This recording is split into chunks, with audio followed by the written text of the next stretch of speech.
Halo, selamat malam Bang. Iya, malam Abang. Iya, malam ya.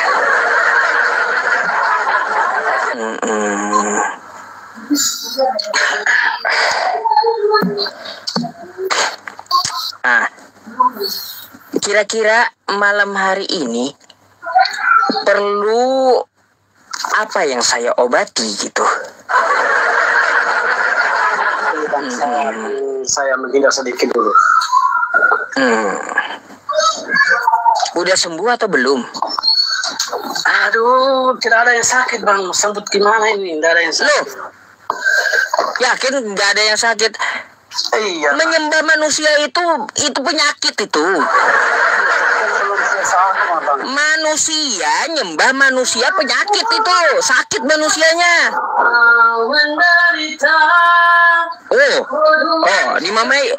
Dimamai istri, dimarahi istri lagi. Ayo.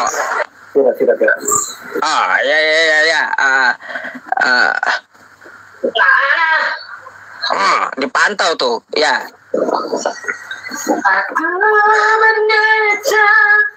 Waduh. Tidak ada orang marah Bang. Saya cuma menyanyi kok dong. Waduh. Serem itu juga ya. Ras terkuat di muka bumi itu. Ini susah kalau ada turun masak Bang. Aduh. Oh gitu ya. Iya.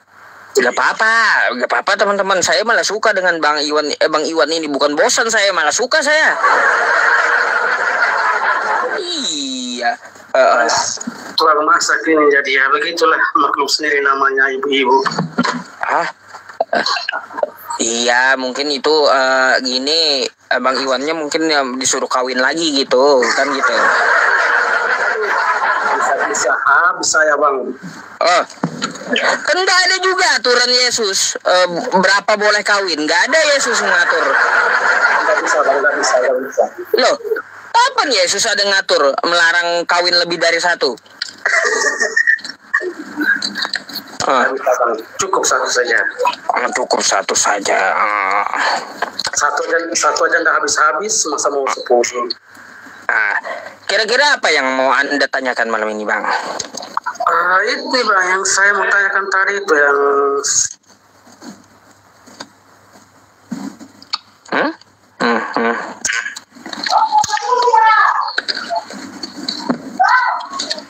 Tunggu, jawab saudari. Ini Pak tentang penyalahgunaan rencana iblis. Ini topinya Bang, kenapa tidak pernah ganti-ganti ya? Karena memang terbukti. Kenapa kau konslet Bang dengan judulnya? Kenapa emang? Lebih menakut Bang Iwan, Bang. Ya halo. Lebih menakutkan istri kau Bang daripada iblis. Iya, lebih menakutkan istri kau daripada iblis. Iya juga sih karena ya. Iya juga kan, makanya. Kalau perempuan di mana-mana ya begitu semua perempuan. Mulut itu loh, saya terus. Namanya ibu itu aduh. Di mana-mana saja semua sama ibu. Mungkin Pak Ustaz ini belum pernah mengalami mungkin hal yang begitu. Kalau saya kenyang udah Bang. Saya makan udah. Gitu ya. Pasti tahan pukul juga ini Pak Ustaz kalau begitu. Ayo kita diskusi. Apa nih yang mau ditanyakan? Oke. Ini Bang, saya mau tanya ini tentang ini penyalahgunaan rencana iblis. Kan udah tahu toh. Lalu? Terus kita mau bahas apa ini Bang? Iya, mau bahas apapun boleh. Oke. Tapi susahnya Apa? Ini Bang, saya mau ini aja ya. Seharusnya Bang Iwan itu berterima kasihlah kepada iblis. Berkat jasa iblis, dosa Anda ditebus gitu. Ya, kalau saya nggak salah 1 minggu lalu pernah saya bilang juga, saya berterima kasih karena jasa dia, saya bisa mengenal Yesus, saya bisa mengenal yang baik, saya bisa mengenal yang buruk. Karena iya, tepuk tangan dong, iblis berjasa ya Bang Iwan ya.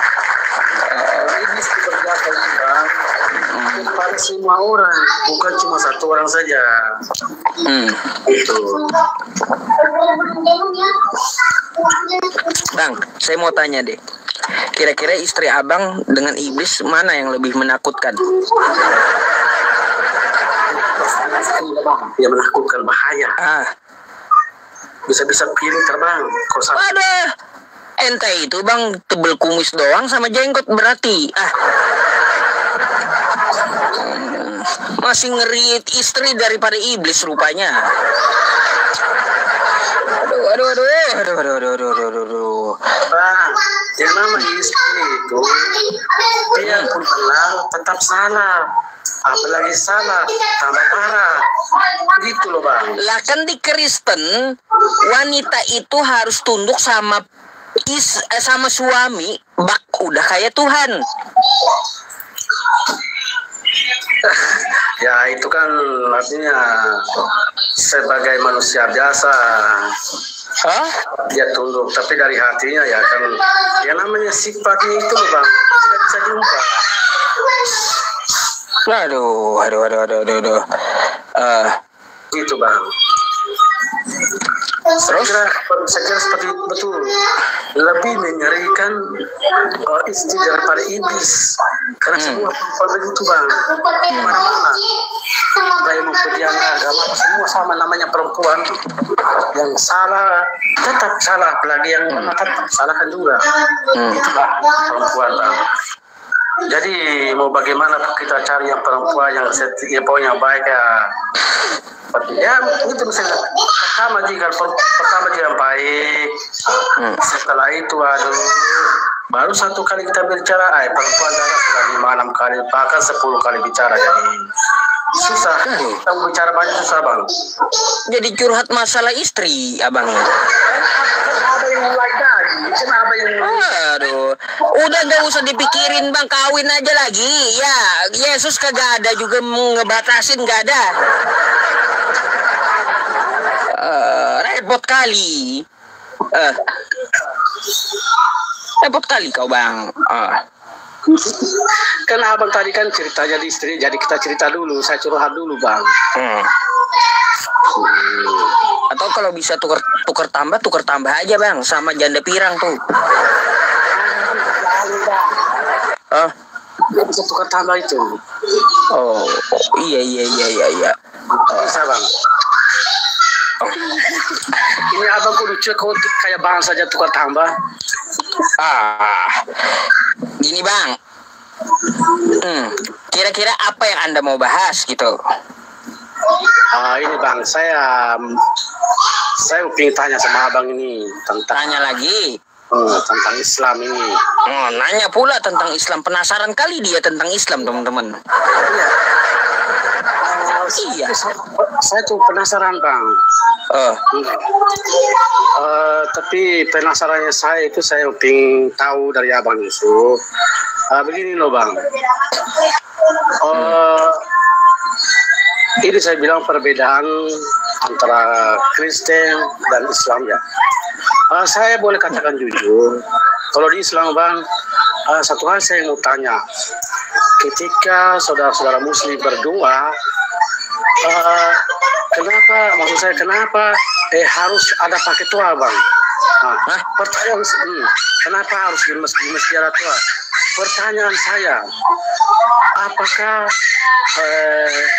Allah SWT-nya abang maksudnya tuli atau bagaimana harus pakai toa? Oke Bang. Jadi nggak selalu pakai toa Bang. Yang pakai toa itu adalah memanggil orang-orang yang ada di kampung tersebut. Dikumandangkan azan itu untuk diperdengarkan memanggil orang-orang yang ada di sekitar masjid untuk melaksanakan sholat. Gimana? Oke, bukan berarti memanggil Tuhan gitu. Kenapa bang? Coba. Emangnya gereja abang mau pakai toa juga? Boleh, silakan. Saya belikan toanya. Saya yang belikan kalau mau ya. Kalau gereja abang minta belikan toa, saya yang belikan. Tapi saya request, tolong bacakan 4 ayat yang saya minta gitu ya. Nah, artinya begini, saya kan ingin tahu kan begitu, kenapa harus pakai toa. Kalau itu kan sholat 5 waktu kan kita sudah tahu. Pagi, subuh, jam 12, asar, maghrib, dengan apalagi malam itu isya. Kita kan sudah tahu jamnya. Nah, tentu semua orang tuh punya jadwal masing-masing di rumah. Kalau artinya begini, walaupun tidak ada toa, pasti orang tahu jadwalnya. Contoh seperti saya orang Kristen bang, saya tahu jadwal saya di gereja, jam sekian saya tahu jadwalnya. Tapi ini kenapa harus pakai toa? Ya, pakai toa itu kan diatur, dikumandangkan serta diatur oleh negara kan kayak gitu. Jadi kayak gitu bang, dikumandangkan azan itu diperdengarkan untuk orang-orang di sekitaran masjid untuk melaksanakan sholat gitu ya. Itu gunanya pakai toa. Ya kalau ke gereja abang mau pakai toa, silakan ya, minta sama saya toanya, saya beliin pasti.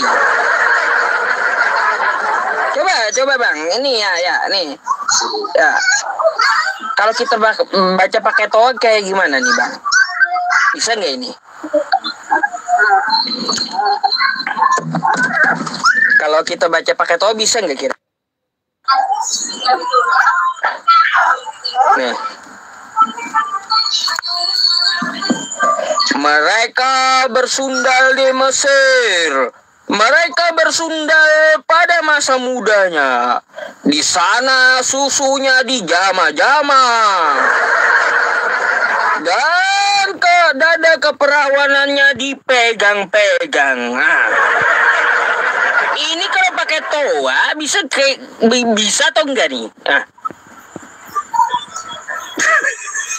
Lo tahu sendiri dia. Makanya sudah saya bilang kalau gereja Anda mau pakai toa, saya beliin toanya. Itu terdapat di ayat mana itu bang? Nih Yehezkiel 23 nomor 3 nih. Atau ini aja bang nih. Kira-kira bisa nggak pakai toa ini dibaca? Tuh. Marilah kita memuaskan birahi hingga pagi hari. Aduh, itu sakit kepala bang dengernya. Kasian yang bujangan bang. Ya kalau ini pakai toa dibaca.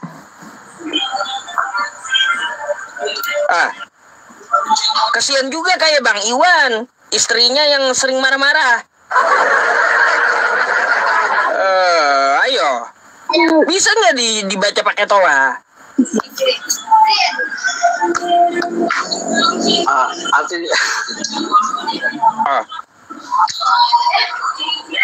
Apa coba? Ayo, apa tanggapan Anda? Minta beliin. Tanggapan satu ya, kalau pakai paling nyaring saya belikan, nggak apa-apa. Pokoknya buat gereja bang ya. Minta aja sama saya, paling nyaring saya belikan pasti. Kalau mau.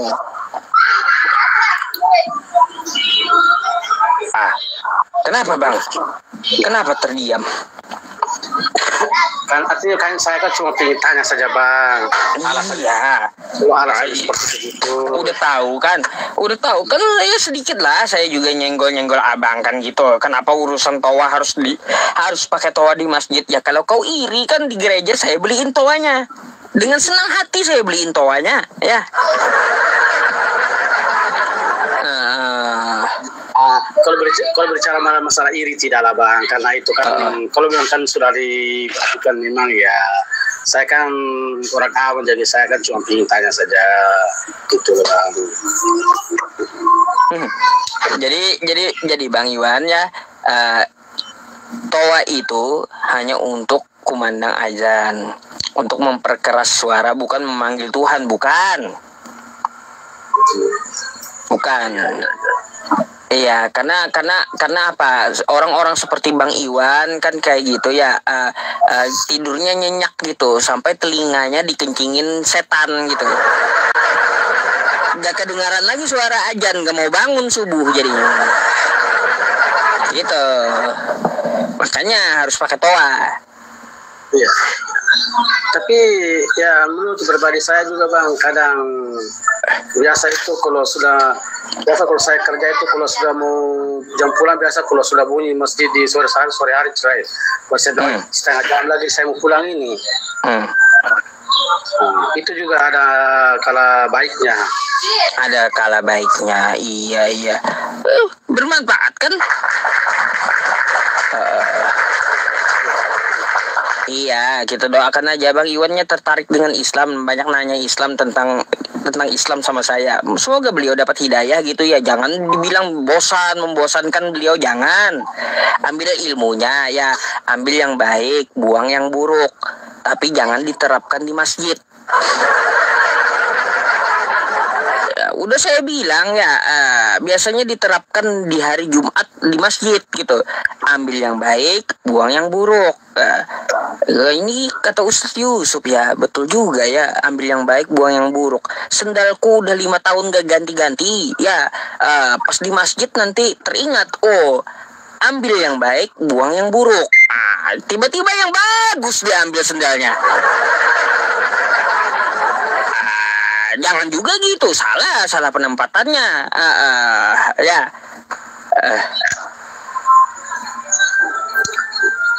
Bang, tadi ada abang bilang itu yang masalah perantau itu, bagaimana ceritanya itu abang? Yang katanya mualaf itu, yang 2 orang itu. Dia kakak beradik. Katanya dia ditipu orang, mau kerja di sawit. Dia kasih lamaran kerja. Habis itu kasih juga kan buat jasa kerjaannya, kan kayak gitu katanya. 2.300.000. Dia ditipu, hilang orangnya gitu, gak kembali lagi. Dia ngubungin saya terus minta bantuan. Gak apa-apa, dia meskipun Kristen ya saya bantu gitu, padahal dia Kristen loh. Dua-duanya ya, saya bantu. Tapi katanya dia berniat masuk agama Islam ya. Nanti saya bawa ke KUA nanti buat dikeluarkan KUA sertifikat ininya, mualafnya gitu. Nggak apa-apa, nanti saya mungkin galangkan donasi buat mereka gitu ya di sini, buat potong burungnya. Kalau Bang Iwan itu udah pakai gergaji besi di sini. Saya itu di rumah sakit bang, disunat. Apa di rumah sakit? Ya disunat lah. Pakai apa kemarin itu? Kapak? Ya kalau saya nggak salah ya, kalau namanya rumah sakit ya pasti gunting lah, masa pakai gergaji. Bisa juga kan pakai gerinda, bisa. Kalau di rumah sakit itu ya pasti, apalagi itu pisau yang tajam itu, apalagi namanya gunting itu kan. Kenapa sih takut kali itu? Saya sih awal-awalnya sih takut, tapi kalau kan sudah disuntik ya sudah. Gitu bang. Jadi akan jangan bilang saya ini tidak sunat, saya ini sunat loh bang. Sunat, coba spill sama saya. Gak percaya ente, gak percaya saya bang itu sunat. Gak percaya saya, spill dulu baru percaya. Ngaku-ngaku aja sunat. Iya, sumpah bahasa ini sunat. Tapi dia maksudnya sunatnya ya di rumah sakit. Itu loh bang. Tidak mungkin lah saya tidak mau sunat. Sunat itu kan wajib. Bukan cuma Islam saja. Oh gitu. Tapi kata Paulus, barang siapa yang menyunatkan dirinya, Kristus tidak berguna untuknya. Ayo. Beda itu kan Paulus. Itu kan abang kagak percaya dengan Paulus? Saya percaya, saya ambil yang baik-baikin saja bang. Yang tidak kayak gimana percaya baik-baiknya saja? Ini aneh juga satu ini. Percaya kagak dengan Paulus? Saya percaya dia, tapi saya ambil hikmahnya yang baik. Apa tuh contohnya? Yang mana yang baiknya dari Paulus tuh? Yang baiknya dia bilang begini, ikutlah Yesus karena Yesus adalah juru selamat. Itu yang baik. Yang tidak baik tadi seperti Abang Yusuf bilang, yang tidak sunat itu dia bilang tidak mengakui itu salah, itu yang tidak itu loh bang. Saya ambil yang baik-baik saja.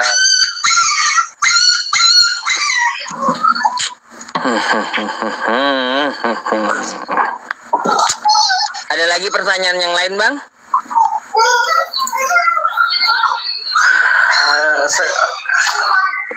Kalau begitu dulu bang. Nanti lain kali saya seperti dulu, nanti lain kali saya naik lagi. Soalnya tidak. Iya, anaknya nangis itu kayaknya. Jadi kurang enak didengar noise bang, gitu.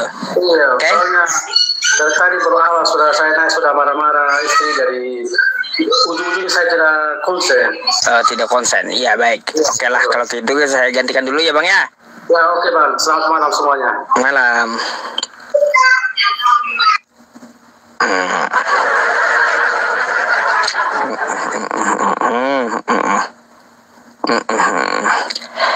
Ada teman-teman semuanya ya. Iklan 2 menit ya. Iklan 2 menit. Teman-teman semuanya, kemarin ya kita lagi kumpulin dana tuh ya, donasi untuk mushaf Al-Quran. Kemarin masuknya sekitar 1,6 juta rupiah ya, 1.600.000 rupiah. Terima kasih. Bagi Anda ya yang ingin beramal jariah untuk membelikan mushaf Al-Quran kepada para hafiz Quran di seluruh Indonesia, penyalurannya teman-teman kayaknya kita menunggu setelah yayasan jadi ya, yayasan jadi baru kita akan salurkan, dan di semuanya akan ditampung di yayasan. Di yayasan itu juga nanti saya mungkin akan mengadakan ya, mungkin sehari itu sekali gitu, atau sekali setengah jam atau 1 jam untuk mengajar internal Islam gitu ya teman-teman semuanya. Jadi teman-teman yang mu'alaf atau yang ingin menyempurnakan ibadahnya, ibadah sholat, nanti bisa ya ikut prakteknya di tempat saya gitu ya. Terima kasih. Jadi kawan-kawan semuanya ya, mari dukung di nomor rekening yang saya sematkan. Sementara saya pakai rekening pribadi dulu ya teman-teman, karena advokat saya masih mengurus untuk rekening yayasannya. Itu banknya Bank BCA ya, banknya Bank BCA. Yang di YouTube juga ini saya sematkan ya kawan-kawan semuanya.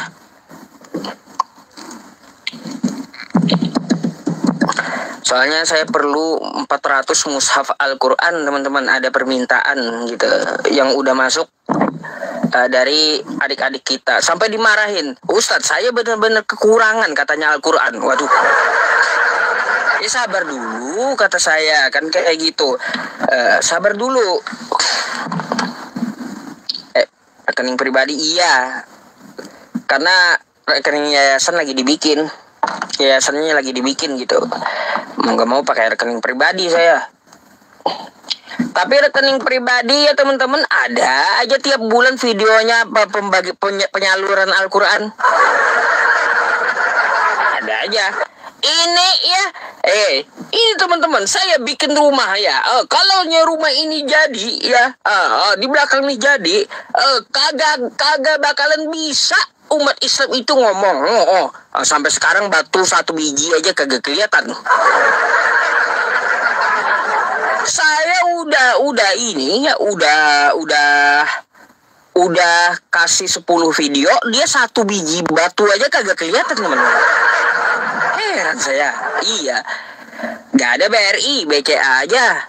BCA sama BSI. Atau ini nomor WhatsApp saya, bisa Anda hubungi ke sini ya, teman-teman. Minta nomor rekening yang lain itu juga Dana. Boleh itu. Ya, Edis diomelin. Ya iya pasti Edis diomelin. Kenapa Edis diomelin? Kenapa? Gara-gara apa? Gara-gara apa Edis diomelin? Suruh Edisnya kesini lah.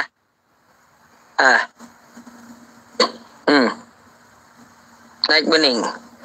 Iya, saya pakai rekening pribadi 100 rupiah pun kagak pernah saya pakai ya. Daripada rekening yayasan penyalurannya kagak kelihatan. Lebih baik saya pakai rekening pribadi. Ada gitu bukti penyalurannya. Pakai rekening yayasan kagak ada juga penyalurannya, buat apa coba? Maka hidup itu perlu jujur gitu. Hak orang. Kita naikin lagi yang lain.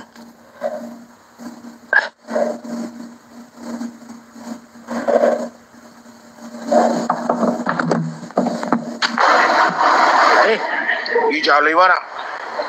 Halo, selamat malam. Malam. Selamat malam.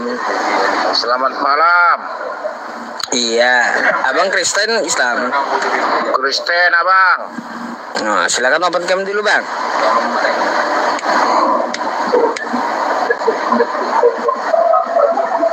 Sebentar. Makasih bang. Malam. Iya. Ini ada 4 pertanyaan saya bang. 4 pertanyaan. Baik. Iya. Oke. Apa tuh? Saya jawab satu-satu tuh. Udah. Coba tolong abang rekam dulu ini. Ini di live kan bang di YouTube saya. Ya, rekam balik biar jangan ada. Ini saya live kan di YouTube saya. Iya, biar jangan ada terus? dusta di antara kita. Ya ini di live kan di YouTube saya. Pertanyaan pertama. Oke bang. Kenapa setiap kali live abang harus membutuhkan 1 koin? Membutuhkan 1 koin? Iya. Apa itu? Itu 1. Bentar, membutuhkan 1 koin itu apa itu? Kita harus tek layar atau 1 mawar. Ada aturan kayak gitu kah? Ya ini aturan yang abang buat di live. Oke, pertama. Kedua. Saya nggak ngerti juga. Ya udah, abaikan pertama. Iya, kayak gimana itu? Abaikan pertanyaan pertama abangku. Nah,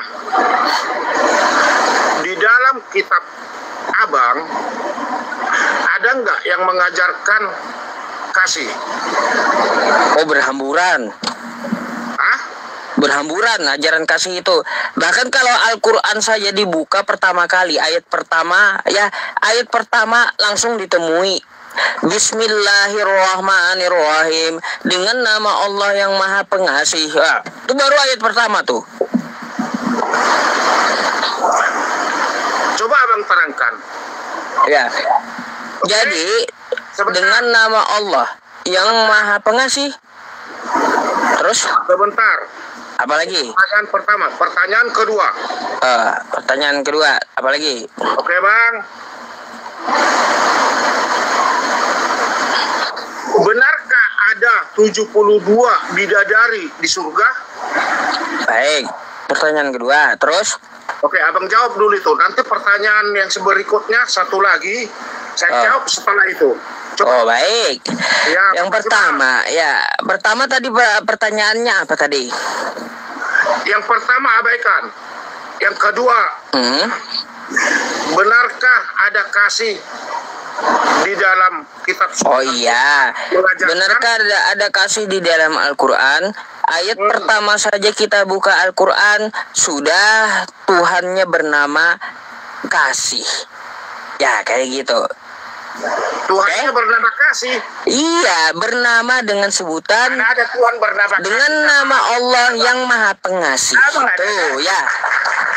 Jangan abang melebar-lebar, Bang. Nah, jadi pertama-tama kita buka Al-Quran aja dengan nama Allah yang Maha Pengasih, lagi Maha Penyayang. Tuh. Nah, apakah benar di ayat Al-Quran itu?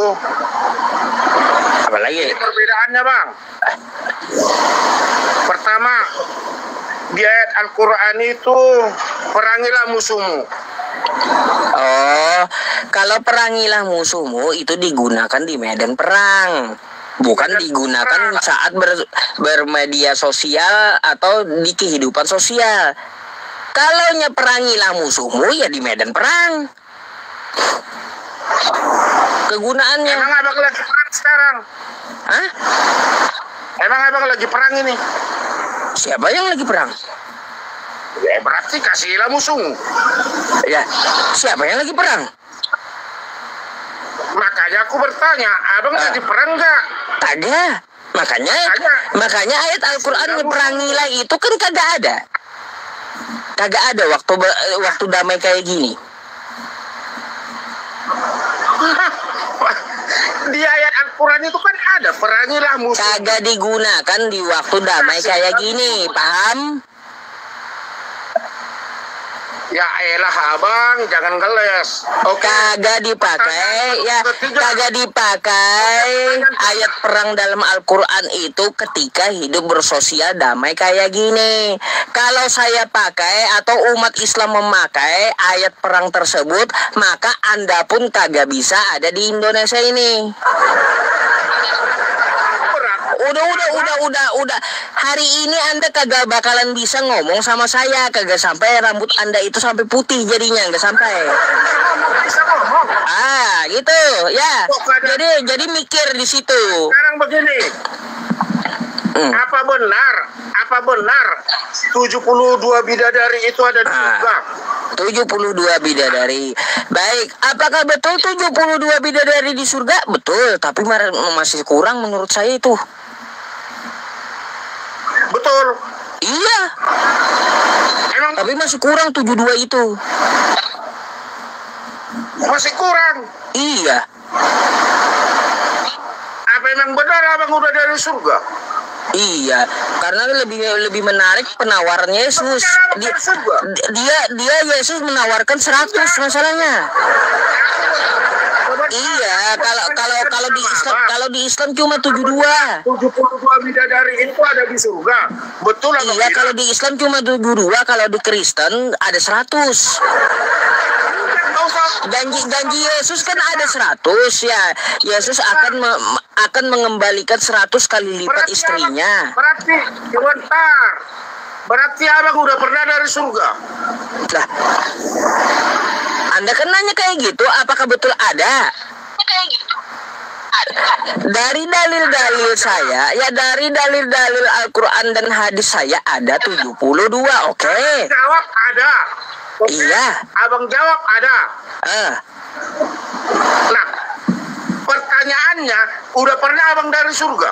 Lah, yang menginfokan itu adalah Tuhan semesta alam pemilik surga. Bukan saya pernah ke surga. Kayak gimana sih? Kocak juga ini, aneh. Coba cara mikir itu yang betul gitu. Ya, kalaunya berkaitan tentang masalah kitab suci, berarti saya dapat info dari pewahyuan, oke? Pertanyaanku tadi, Bang, dengar dulu. Pertanyaanku tadi dengar dulu. Apa benar 72 bidadari ada di surga? Iya. Abang Betul, jawab, seperti Yesus menjanjikan 100 istri di surga. Apa? Kurang itu kalau Yesus menjanjikan 100 istri di surga. Oh, sorry Bang, nggak pernah Yesus menjanjikan 100. Oh, ini Bang, ayatnya Bang. Ya, ini ayatnya. Yesus janjikan 100 istri. Ya. Sorry Bang. Tuh. Nih kata Yesus, dan setiap orang yang meninggalkan rumahnya, ya, atau saudara laki-laki atau saudara perempuannya, atau ayah atau ibunya, atau nih lihat tuh. Nih lihat. Lihat di layar nih, atau apa nih? Nih lihat di layar nih. Kata Yesus, masa kau kagak percaya kata Yesus? Nih coba lihat. Abang, Coba dilihat, kita baca dulu. Ya, sabar dulu, tenang. Ya, nih. Atau istri ya, teman-temannya, istri. nggak bakal kulihat itu Bang. Oke? Atau anak atau ladang demi namaku, kata Yesus. Ya, demi namaku ia akan menerima 100 kali lipat. Jadi kalaunya 72 itu masih kurang itu, ya. Masih kurang 72 itu, lebih banyak lah, ya, masih banyak penawarannya Yesus 100 lah, ya. Pertanyaan saya tadi, Abang jawab. Kalau udah dijawab tuh pertanyaannya. 72 bidadari ada di surga. Ya betul, Yesus aja janjiin bidadari 100. Betul. Kayak gimana? Kalau 72 itu kurang. Kalau Yesus 100 janjiinnya. Bang, yang kalian janjikan itu 72 bidadari ada di surga. Benar Abang bilang, oke? Iya, betul. Nah, pertanyaan terakhir, apa benar Abang udah pernah dari surga? Kagak ada dari surga saya. Saya mengetahui 72 itu dari pewahyuan, dari Al-Quran dan hadis. Ya, kayak gitu. Kasih Tuhan Yesus lah yang menyelamatkan kau hidup lagi. Aduh, jadi gini, Yesus aja kagak selamat ya, terus janjikan 100 istri. Yang bener dulu kamu ngomong gitu. Kak gini, Yesus aja kagak selamat, kagak usah bawa Yesus ya. Yesus kagak selamat, bagaimana mau selamatkan saya? Terus Yesus kalau janjikan 100 istri itu kayak gimana tuh? Makanya bangkit dia di hari ketiga. Apanya yang bangkit? Banyak yang bangkit selain Yesus. Ya elah. Iyalah, apanya? Makanya baca kitab kau. Abangku. Pertanyaanku itu simak. Apakah benar 72 bidadari itu ada di surga? Betul. Sedangkan ini saya jawab sekali lagi ya. Kagak usah ragu ada bidadari. Bentar saya jawab dulu. Kagak usah ragu ada bidadari 72 sebab karena Yesus pun menjanjikan ada 100. Gak pernah kan itu. Iya, ada tuh ayatnya ya, Yesus janjikan 100 istrinya ya. Enggak usah panas gitu ya. Terima aja apa yang dikatakan oleh Yesus. 100 istri itu akan diberikan kepada Anda yang mengikuti Yesus. Tuh. Ya, ketawa mabuk kau. Jadi pertanyaan itu. Udah dijawab semua. Sekarang saya giliran nanya, oke? Boleh saya nanya? Enggak, Abang nggak perlu bertanya sama saya. Ya udah kalau gitu saya turunkan aja. Dah ya. Kalau nggak perlu bertanya sama dia katanya, ya berarti saya turunkan saja. Ngapain saya repot-repot pertahanin? Nggak jelas.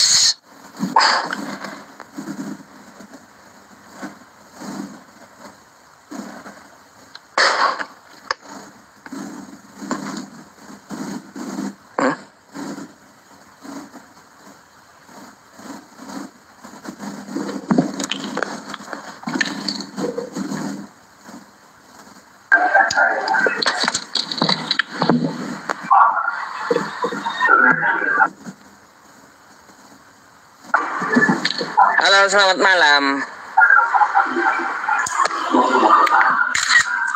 Halo, selamat malam.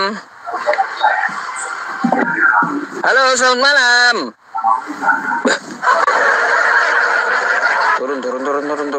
Turun.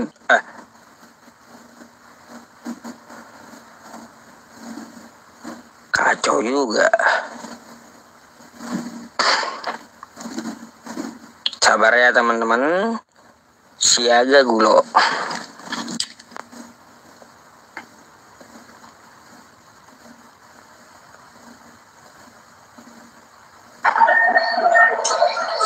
Oke, selamat malam Bang. Malam Bang. Silakan open cam-nya dulu Bang.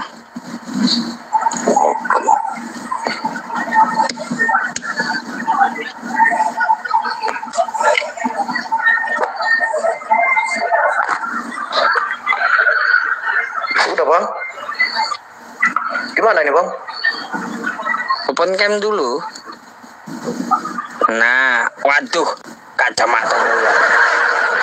Kenapa sih kalian itu takut banget gitu masa selalu pakai kacamata terus pakai masker? Apa tujuannya? Mau menghujat gitu? Indah loh Wak. Ini mau. Udah kita tanya jawab aja Pak. Ini bisa saya mau menanya ini Pak Ustadz. Ya silakan. Ini kan hari Jumat, ya kan. Jadi kalau sama kami Kristen kan hari Minggu itu kan hari besar, hari Kudus. Ini kalau di Muslim ini hari Jumat ini kan ada apa dia sholat, ya kan? Itu memang hari itu Allah juga itu. Ya, sholat hari Jumat itu ada dalilnya Bang. Quran surah Al-Jumu'ah. Nih saya bukakan ya, biar kita baca. Oke. Coba lihat teman-teman.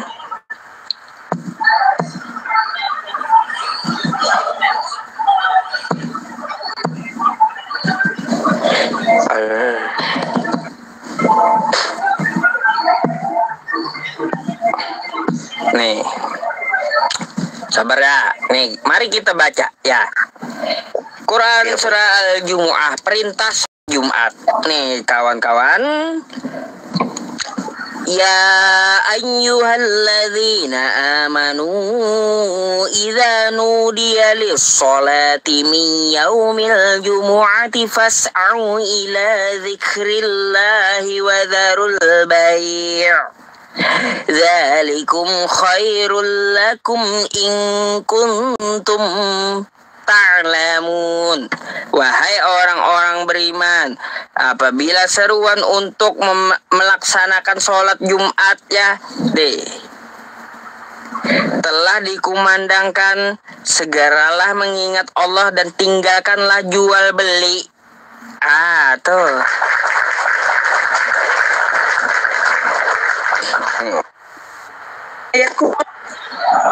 Sekarang boleh saya tanya satu hal yang sama. Oke Pak. Di mana Yesus menyuruh ibadah ke gereja hari Minggu? Sebenarnya dalilnya mana? Ada di perintah kuduskan hari apa? Hari Minggu. Hari Tuhan. Kuduskan hari Minggu atau hari Tuhan hari apa? Oh, apa katanya?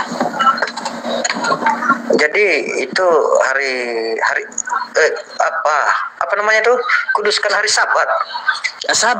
Sabat Sabtu bukan Minggu ah. Yang saya cari itu perintah Yesus. Ya, perintah Yesus apa? Beribadahlah hari Minggu ke gereja mana? Ya, itu sih Pak Ustadz kan udah udah dari maksudnya dari perintahnya kan, dari perintahnya dari hukum Tauratnya itu. Nggak ada juga. Dari mana hari Minggu itu, dari mana? Bingung kan Anda? Yesus kagak pernah nyuruh. Makanya Bang ya, wajar Abang bertanya, ya kita hari Jumat apakah ada ayatnya, ada dalilnya, ada segala sesuatu itu Bang ya. Ini mumpung saya baik ya sama Anda nih. Segala sesuatu dalam agama itu kita ikuti pedoman hidupnya, yaitu apa? Kitab sucinya gitu. Kalau kitab sucinya tidak memerintahkan, ngapain dikerjakan? Ya contoh nih, seperti hari Jumat. Saya sholat Jumat tadi, ya ada dalilnya. Saya tunjukkan sama Anda. Nah, kalau Anda tidak diperintahkan Yesus beribadah ke gereja di hari Minggu, buat apa? Ya mau bertanya satu lagi Pak ya, Ustaz. Silakan, nggak apa-apa. Itu kan kalau saya lihat-lihat kan, kalau Jumatan itu ya kenapa hanya laki-laki aja yang ibadahnya? Jadi laki-laki yang udah dewasa, yang sudah balik, berakal sehat ya, itu dia ahli Jumat namanya. Yang dimaksud ahli Jumat itu dia wajib menunaikan sholat Jumat. Ada beberapa yang bukan ahli Jumat. Satu, musafir. Kedua, perempuan. Ketiga, anak-anak kecil. Ya, keempat, orang sakit. Nah, itu bukan ahli Jumat. Jadi perempuannya memang nggak boleh atau memang boleh itu, Pak Ustaz? Boleh kalau perempuan ikut sholat Jumat. Lihat aja di Mekah. Ya, kalau yang saya sih nggak pernah pergi ke Mekah, tapi saya lihat di beberapa daerah saya. Atau di Masjid Martapura sini, tuh Masjid Al Mukarromah itu di tingkat 2, perempuan sholat Jumat ikut. Gitu ya. Berarti perempuannya boleh juga ikut itu Pak Ustaz? Boleh. Meskipun dia bukan ahli Jumat. Oke Pak Ustaz, oke. Oke lah Pak Ustaz, makanya tadi saya hanya mau ingin mengetahui itu aja dan menanyakan itu aja tadi Pak Ustaz, karena ada keraguan juga seperti itu kan. Boleh saya tanya? Oke, boleh Pak Ustaz. Mana perintah Yesus ke gereja? Ya, saya kan udah jelaskan tadi Pak Ustadz, itu kan dari perintah itu kan kuduskan hari Sabat itu. Waduh, beda lagi pertanyaan saya. Itu masalah hari. Yang saya tanya ini masalah gereja. Mana perintah Yesus ke gereja lah kamu? Ya, memang sih Pak Ustadz, memang nggak ada sebenarnya. Nggak ada lagi. Itu, ya, kalau nggak ada perintah dari Yesus, serba diada-adakan berarti di agama Anda itu macam mana? Begini Pak Ustadz, ini secara pengetahuan saya dan memang itu dari ajaran dari apa juga kan, memang datang ke gereja itu adalah tempat untuk perkumpulan orang beriman. Perkumpulan orang beriman? Maksudnya tempat untuk memuji nama Tuhan Allah Bapa di surga, gitu. Tempat memuji Allah Bapa. Pernah nggak Yesus ibadahnya di gereja? Memuji Bapa? Di bait suci pernah dia mengajar? Di bait suci bukan gereja, Bang. Yang saya tanya itu, pernah nggak Yesus memuji Bapa di gereja? Iya. Mana ayatnya? Sepengetahuan Pak, sepengetahuan Pak Ustadz? Ada. Di mana Pak? Di surah alkohol ayat sebotol tuh kata di YouTube.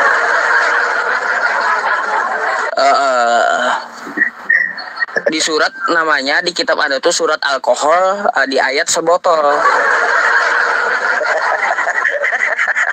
Mana ada Yesus ibadahnya di gereja memuji Bapa? Kagak pernah ada. Lalu ngapain kalian ke gereja? Dasar kalian ini.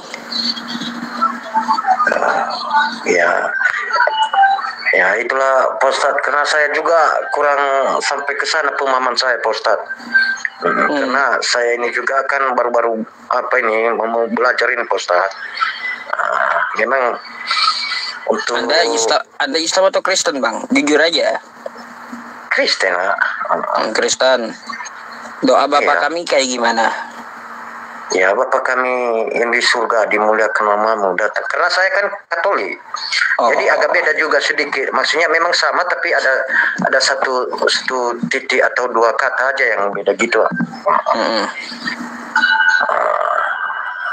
Jadi sebenarnya Pak Ustadz, sebenarnya saya ini baru-baru ngikuti apologet ini, baru masuknya di di room apologet ini. Jadi sebenarnya saya selama pertama masuk sebenarnya agak segan-segan mau bertanya, kan memang kaku gitu, bingung. Jadi sejak ada sejak saya sering-sering naik ke komal-komal kayak apalagi Pak Ustadz ini, jadi maksudnya jadi bertambah wawasan saya untuk bertanya dan Pak Ustadz.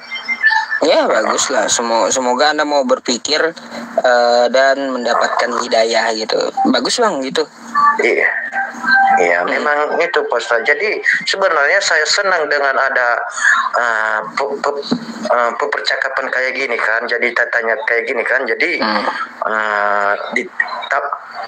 kalau macam kami ini, macam saya ini orang awam ini yang nggak tahu apa ini, Pak Ustadz, kami ini wajib mengetahui mana jalan yang benar, gitu. Karena kalau saya pikir-pikir sebenarnya boleh Bang, jangan ragu-ragu buat buat bertanya, silakan. Iya, maksudnya kalau saya pikir-pikir kan ini kan macam Bapak kan Pak Ustadz, macam sama kami kan pendeta. Jadi saya ini bingung ini. Ada juga orang kita Muslim macam Ustadz kan pindah ke jadi pendeta dia. Pendeta juga ada juga pindah jadi Ustadz. Itu yang makanya bingung macam saya ini. Kalau berpikir-pikir memang jalannya coba dulu Pak Ustadz jelaskan. Makanya jujur aja. Makanya dengan adanya ini jadi bertambah wawasan pemikiran saya. Saya sebagai orang yang nggak Pak Ustadz ya, jujur aja. Kan betul kan Pak Ustadz? Bang, teman-teman di bawah curiga Abang logatnya seperti Bang Holong katanya. Enggak, kalau saya enggak Bang Holong. Saya enggak Bang Holong. Nah, terus siapa Anda? Kayak Bang Holong? Enggak Pak Ustadz. Ya. Jadi makanya saya bilang tadi Pak Ustadz, sebenarnya mau bertanya kayak gini kan, jadi adanya room kayak gini macam apalagi Pak Ustadz kan roomnya ini, komalnya ini pengikutnya banyak, jadi memang maksudnya udah dikenal orang. Jadi mental saya itu jadi jadinya Pak Ustadz, maksudnya makin kuat jadinya wawasannya, bisa kritik lah ibaratnya. Kalau memang yang nggak bisa yang sebelumnya saya itu hanya diam-diam aja, jadi sekarang ya bisa maksudnya gimana ya Pak Ustadz ya, bisa menjawab lah ibaratnya, maksudnya bisa bertanya lah, bertambah begitu Pak Ustadz. Sip. Kalau gitu, ada lagi Bang yang perlu ditanyakan? Oke, enggak ada Pak Ustadz ya. Makasih ya Pak Ustadz ya. Baik. Oke. Semangat Bang. Oke Pak Ustadz. Ya. Oke Pak Ustadz. Oke. Saya gantikan dulu. Oke. Mana nggak ada Edis? Nggak ada. Iya, nggak ada Edis, teman-teman yang minta naik.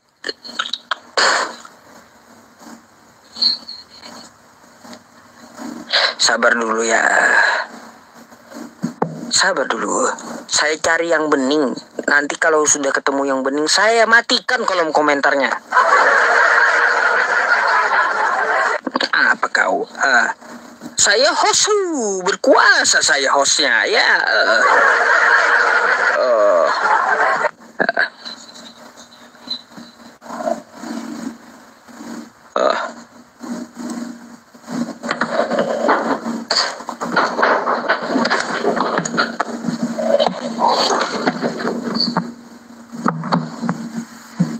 lah Ustadz. Iya janganlah biar kalian gak ngantuk gitu. Kalau saya monoton aja, datar aja ya, ngantuk kan ya, ngantuk. Halo, selamat malam. Halo, selamat malam. Malam. Silakan open cam dulu bang. Selamat malam, Pak Ustaz. Ya. Sebentar ya.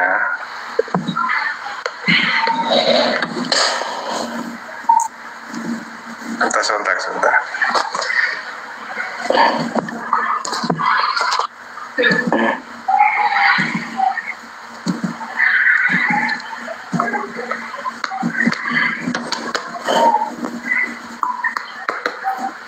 Ngapain ini?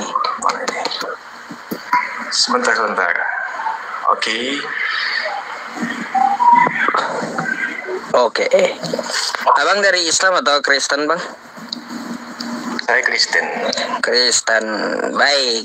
Mungkin ada yang bisa kita diskusikan. Anda mau bertanya atau mau ditanya nih?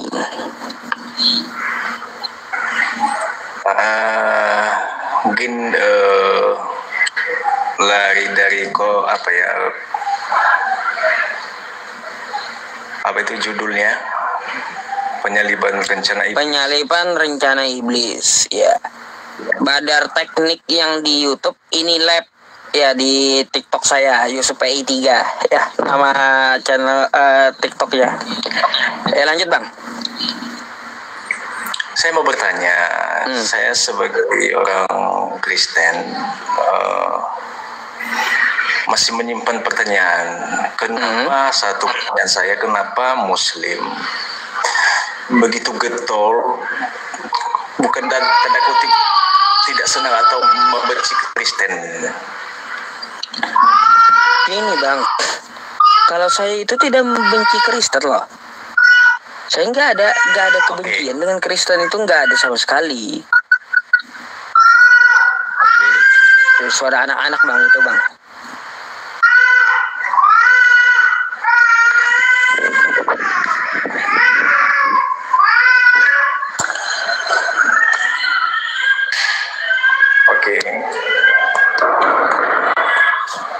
Iya, di rumah sakit kah itu bang? Iya, kebetulan.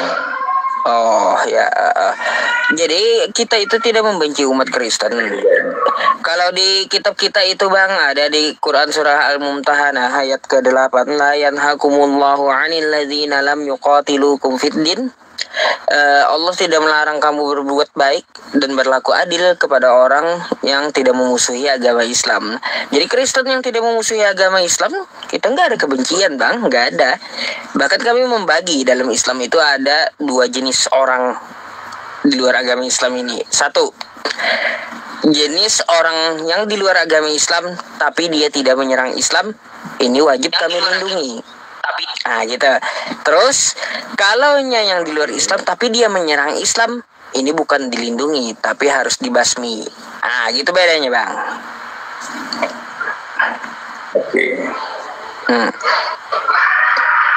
Oke deh. Karena gini, setahu saya Kristen dengan Islam itu kan setahu saya ya sama-sama menyembah Tuhan yang sama. Beda. Ya. Gak ada bang, Tuhan umat Islam itu jadi manusia, gak ada, gak pantas. Oke deh, kalau orang Kristen mempercayai Alkitabnya dari hanya perjanjian lama saja, maka Islam dengan Kristen itu sama. Enggak juga, beda juga. Enggak ada samanya. Enggak ada samanya bang. Enggak. Oke. Dari Al-Quran selain Nabi Muhammad, nabi-nabi yang ada di Al-Quran menyembah Tuhan siapa? Mereka menyembah Tuhan yang Esa, Tuhan pencipta langit dan bumi. Itu para nabi. Esa. Betul ya. Itu. Dalam Bible perjanjian lama semua nabi yang tertulis di Perjanjian Lama di Bible itu menyembah Tuhan siapa? Ya Tuhan yang sama, Tuhan yang esa. Kalau abang ngomong kayak gini, ya para nabi menyembah Tuhan yang satu, saya sepakat. Wa ilahukum ilahu wahid. Itu saya sepakat. Karena ada ayatnya dalam Quran. Dan Tuhanmu adalah Tuhan yang satu, Tuhan yang esa. Para nabi sampai umat Islam sekarang itu menyembah Tuhan yang esa gitu. Tuhan yang satu yang disembah oleh para nabi. Ya. Tapi kalau Anda bilang ya bahwa Tuhan kita itu sama, wah saya nggak sepakat. Nggak sepakat saya. Bedakan Tuhan kalian adalah Tuhan yang satu, Tuhan kita adalah Tuhan yang satu, saya sepakat. Tapi kalau Anda katakan kepada saya ya Tuhan kita adalah Tuhan yang sama, saya nggak sepakat. Enggak. Tindakannya di mana, Bang? Hah? Kenapa? Tidak sepakatnya itu gimana? Tidak sepakatnya kayak gini, Bang. Ya, Tuhannya Anda di dalam Kristen itu menjelma menjadi manusia, kan kayak gitu. Betul nggak? Menjelma menjadi manusia, lalu dilahirkan manusia, disusui manusia, betul? Lalu dia mati dan bangkit kembali. Ya, kan kayak gitu. Kalaunya Tuhan para nabi enggak. Tuhan para nabi itu kuat. Betul. Tidak akan menjadi manusia dan tidak pernah menjadi manusia. Karena memang dia tidak pantas menjadi manusia gitu.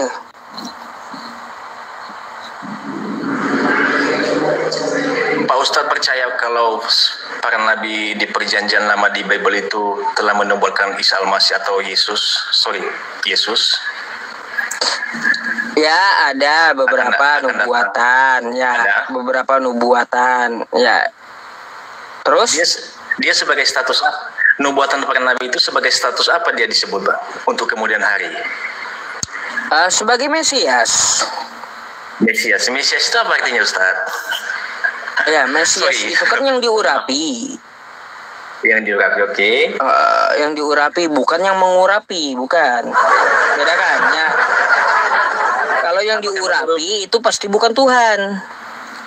Apakah menurut Pak Ustadz dari nubuatan para nabi di Perjanjian Lama dengan Perjanjian Baru ada sinkronisasi nggak? Sinkron nggak? Nah, jadi gini, yang di Perjanjian Lama dengan Perjanjian Baru itu tabrakan, nggak ada sinkron. Nggak ada. Nggak ada. Ada dalilnya, Ustadz, yang pernah Pak Ustadz baca atau pernah dengar? Contoh kayak gini ya. Di Bilangan 23 nomor 19. Oke. Tuhan bukan anak manusia. Tuhan bukan manusia dan bukan anak manusia. Tuh. Lalu tiba-tiba di Perjanjian Baru Tuhan menjelma jadi manusia. Gak sinkron. Nabrak gitu. Ayo, kayak gimana? Baik, ya, siap.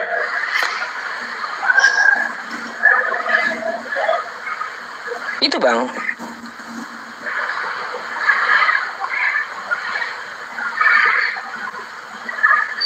Halo? Iya, halo. Boleh saya tanya? Boleh.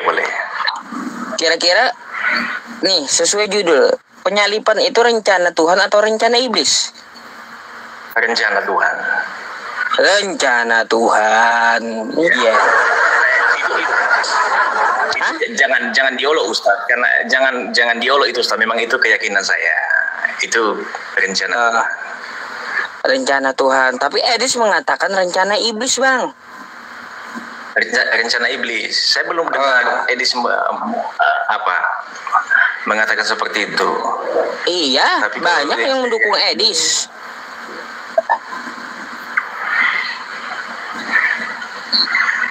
bahwa penyalipan itu karya iblis, rencana iblis. Iya. Kalau itu rencana iblis, maka yang terjadi 2000 tahun yang lalu itu bukan nubuatan dong. Iya, bukan, itu rencana iblis. Ada dalilnya. Edis itu berkata itu ada dalilnya, dia ada dasarnya gitu. Di Yohanes 13 nomor 2, penyalipan itu rencana iblis.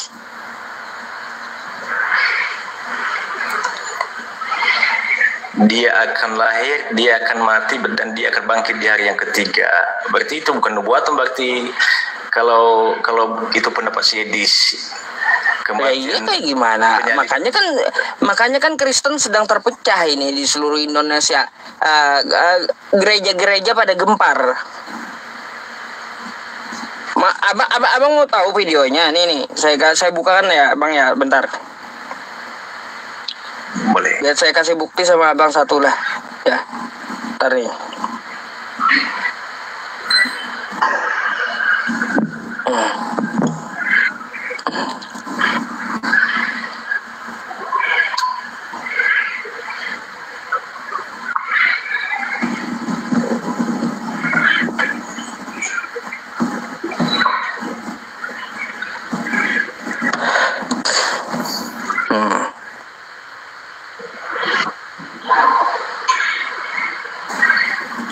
Oke, nih Bang.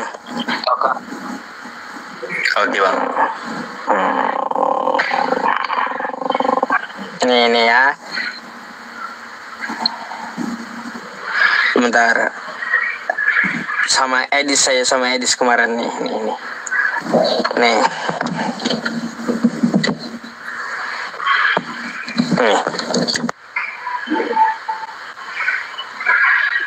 Iblis membisikkan ke dalam hati Yudas agar mengkhianati Yesus sehingga terjadi penyalipan. Jadi penyalipan itu bukan penebusan dosa untuk Kristen, tapi rencana iblis untuk menyesatkan kalian. Tuh ya, saya sama aja saya iblis. Saya setuju dengan itu, Sob. Kalau setuju, penyalipan itu rencana iblis, saya setuju. Nah, kan dengar sendiri abangnya, penyalipan itu rencana iblis, kata Edis. Dia setuju. Berterima kasihnya sama iblis. Itu kemarin ada dalilnya ya, dibuat ya. Iya, Yohanes 13 nomor 2.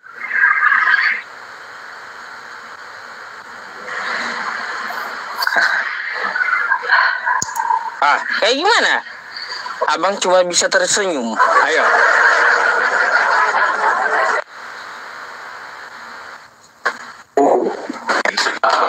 Menurut dia itu, menurut keyakinan dia. Ayo, gimana? Dalilnya ada, video edisnya ada, atau mau saya naikkan edisnya? Mana edisnya? Suruh naik sini. Mana? Ada nggak edis? Mau naik? Itu nggak bakalan naik.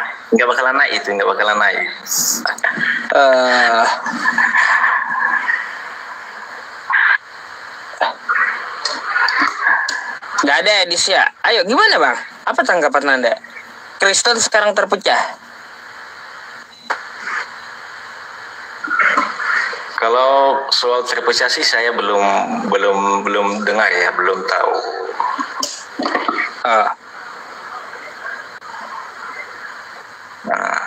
Ayo, apa tanggapan Anda? Kalau dari judulnya ini saya bantah itu bukan rencana iblis, enggak. Oh, berarti Edis salah gitu. Edis salah. Dari Yohanes 13 nomor 2 salah gitu. Salah, tapi dari teks itu satu itu Edis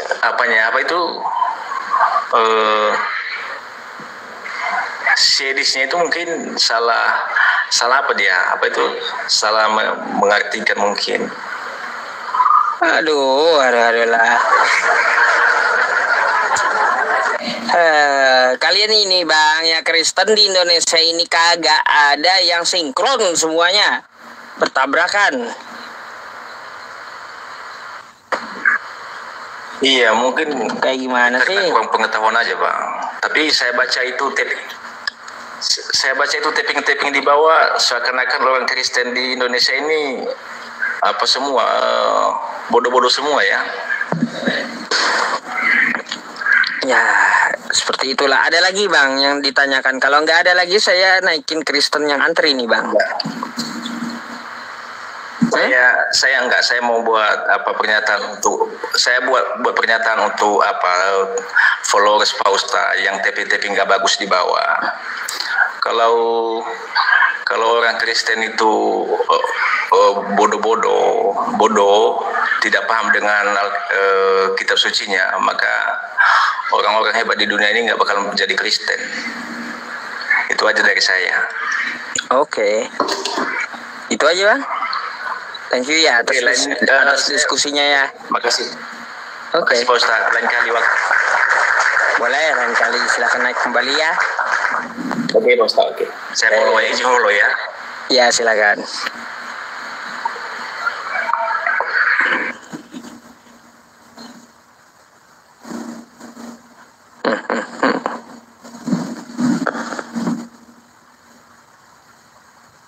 Edis mencret tadi ya, dihantam sesama Kristen. Mencret Edis. Halo. Dihantam sesama Kristen. Halo bang. Ya halo bang. Selamat malam. Ya silakan open cam dulu. Malam bang. Ya selamat malam. Silakan open cam bang. Iya bang.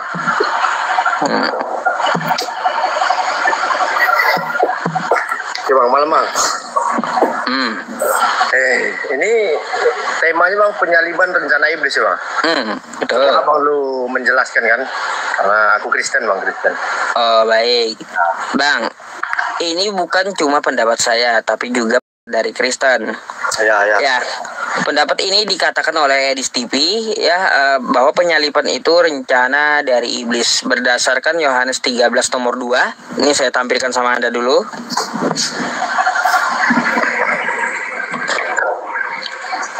Mereka sedang makan bersama dan iblis telah membisikkan rencana dalam hati Yudas Iskariot, anak Simon, untuk mengkhianati dia. Di sini iblis telah membisikkan rencana. Nah, betul bang, betul di situ memang iblis telah membisikkan. Itu kan rencana iblis. Itu rancangan iblis bang. Iya, rancangan iblis penyaliban itu. Ya rencana iblis kan gitu. Nah, jadi apalagi yang harus mau dijelaskan, makanya itu rencana iblis, kan bukan rencana Allah itu bang. Ya iya memang. Karena Allah, kalau udah tahu itu adalah rencana itu, ngapain pula Anda nanya sama saya bang? Nah, itu dari bang. Juga bang. Begini bang kan. Maksudnya abang buat tema itu kan harus, maksudnya. Bentar ya. Kok nggak ada suaranya nih? Halo.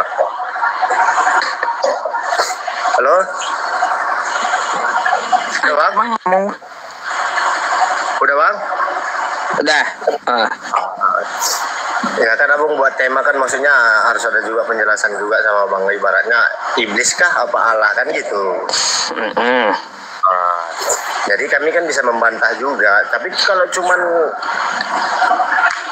tahu abang iblis ya sama aja kan gitu.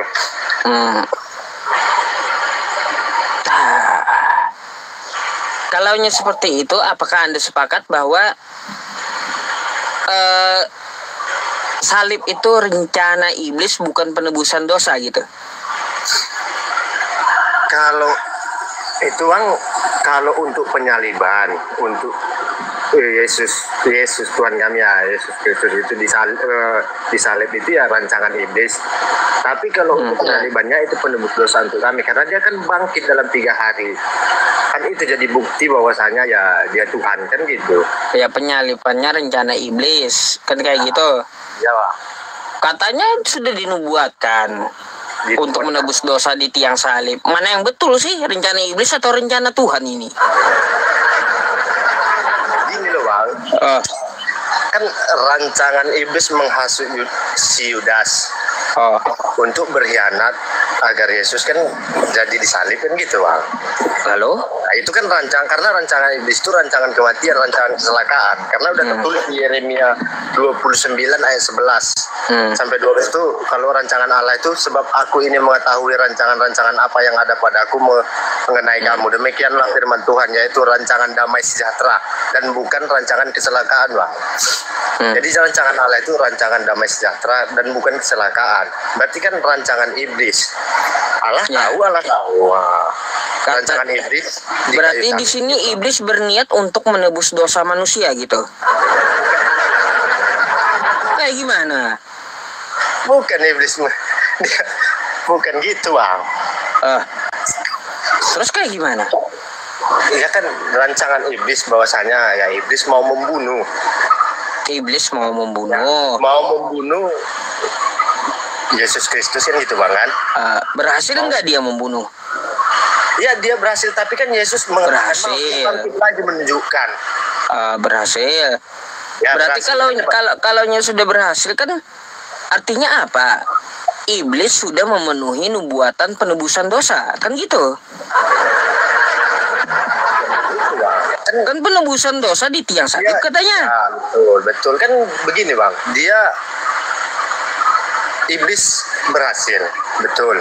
Iblis berhasil, terus menghasut kan gitu kan, iblis itu menghasut, Bang. Nah, iblis itu menghasut si Yudas agar mengkhianati Yesus kan gitu. Dan sampai ke tiang salib kan, tetapi kan Yesus mengalahkan maut. Kan ke situ yang kita lihat, Bang. Dia bangkit pada hari yang ketiga. Bukan inti dari kematiannya, Bang. Kan gitu. Ya itu sih yang saya dalami, Bang, kan gitu. Karena bukan masalah kematiannya, kebangkitannya tadi, Bang. Bahwasanya ya kalau ke kebangkitan banyak juga yang bangkit, Bang, selain Yesus. Kenapa, Bang? Selain Yesus juga banyak yang bangkit, Bang. Apa yang bangkit, Bang? Kutanya coba. Coba Anda buka Matius 27 nomor 52. Matius 27 nomor 52 sampai 53. Matius 27 tuh.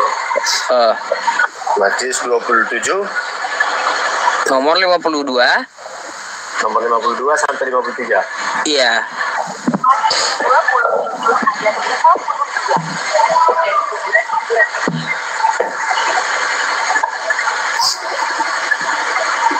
Matius. Bentar ya, Bang, ya. Iya, ini teman-teman ini ya, Masya Allah, di YouTube saya ada 881 orangnya.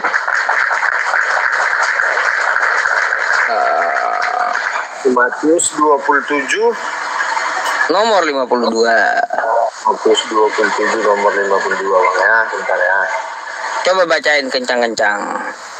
Ya, bentar, Bang. Matius 27, bentar, Bang. Nomor 52. Tuh, 52. Dan kuburan terbuka.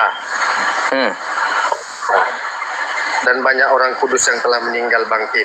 Nah, sama kan bangkit? Begini loh, Bang.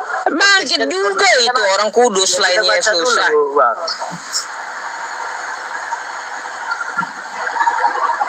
Kita baca dulu, Bang, kan gitu. Baca, silakan. Konteksnya Yesus mati kan gitu. Mulai dari jam 12 malam kegelapan meliputi seluruh daerah itu sampai jam 3 kan kira-kira dan seterusnya, Bang. Dan segeralah datang seorang dari mereka yang mengambil bunga karang, mencelupkan ke dalam anggur asam, lalu mencucukkannya pada batang bulu dan memberi Yesus minum. Nah, selanjutnya, Bang, Yesus berseru pula dengan suara nyaring, lalu menyerahkan nyawanya. Dan lihatlah, tabir bait suci terbelah dua dari atas sampai ke bawah, dan terjadilah gempa bumi dan bukit batu terbelah dan kuburan-kuburan terbuka, dan banyak orang kudus yang telah meninggal bangkit. Ayo Ayo, bangkit juga mereka. Tunggu bang. Dan sesudah kebangkitan Yesus, mereka pun keluar dari kubur lalu masuk ke kota Kudus dan menampakkan diri kepada banyak orang. Dan kuburan terbuka, banyak orang kudus yang telah meninggal. Bangkit. Sakti lagi tuh, sakti tuh bang. Bahkan setelah dia bangkit itu ya bang ya, dia jalan-jalan ke kota Kudus Jawa Tengah itu. Betul nggak? Dia orang-orang Kudus jalan-jalan ke kota Kudus Jawa Tengah itu untuk menampakkan diri kepada orang-orang di kota Kudus.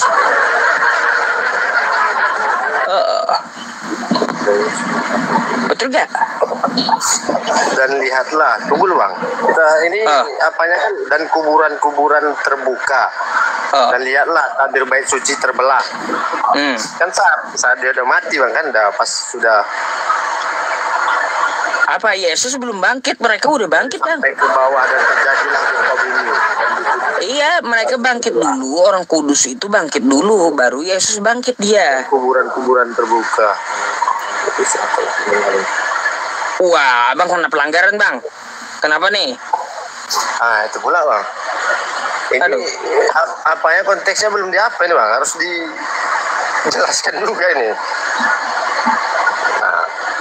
Pelanggaran bang, abang pelanggaran. Oh iya? Iya. Aduh, saya turunkan dulu bang ya. Oke bang. Kok pelanggaran dia? Iya, naik lagi lah bang. Ya, naik lagi. Turun dulu, naik lagi gitu. Di report kayaknya itu.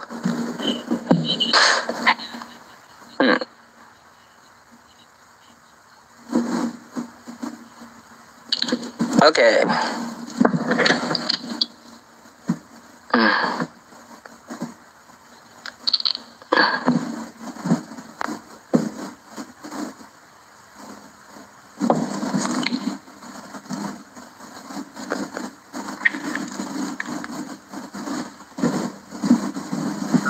Tadi apa nama abangnya tadi? Halo, selamat malam. Selamat malam. Selamat malam. Wah. Gambar perempuan tapi suara laki-laki. Aduh, turun dulu bang ya. Bentar, saya salah pencet itu ya. Mana abang tadi namanya siapa sih? Padahal enak itu orang ada yang ngobrol tadi.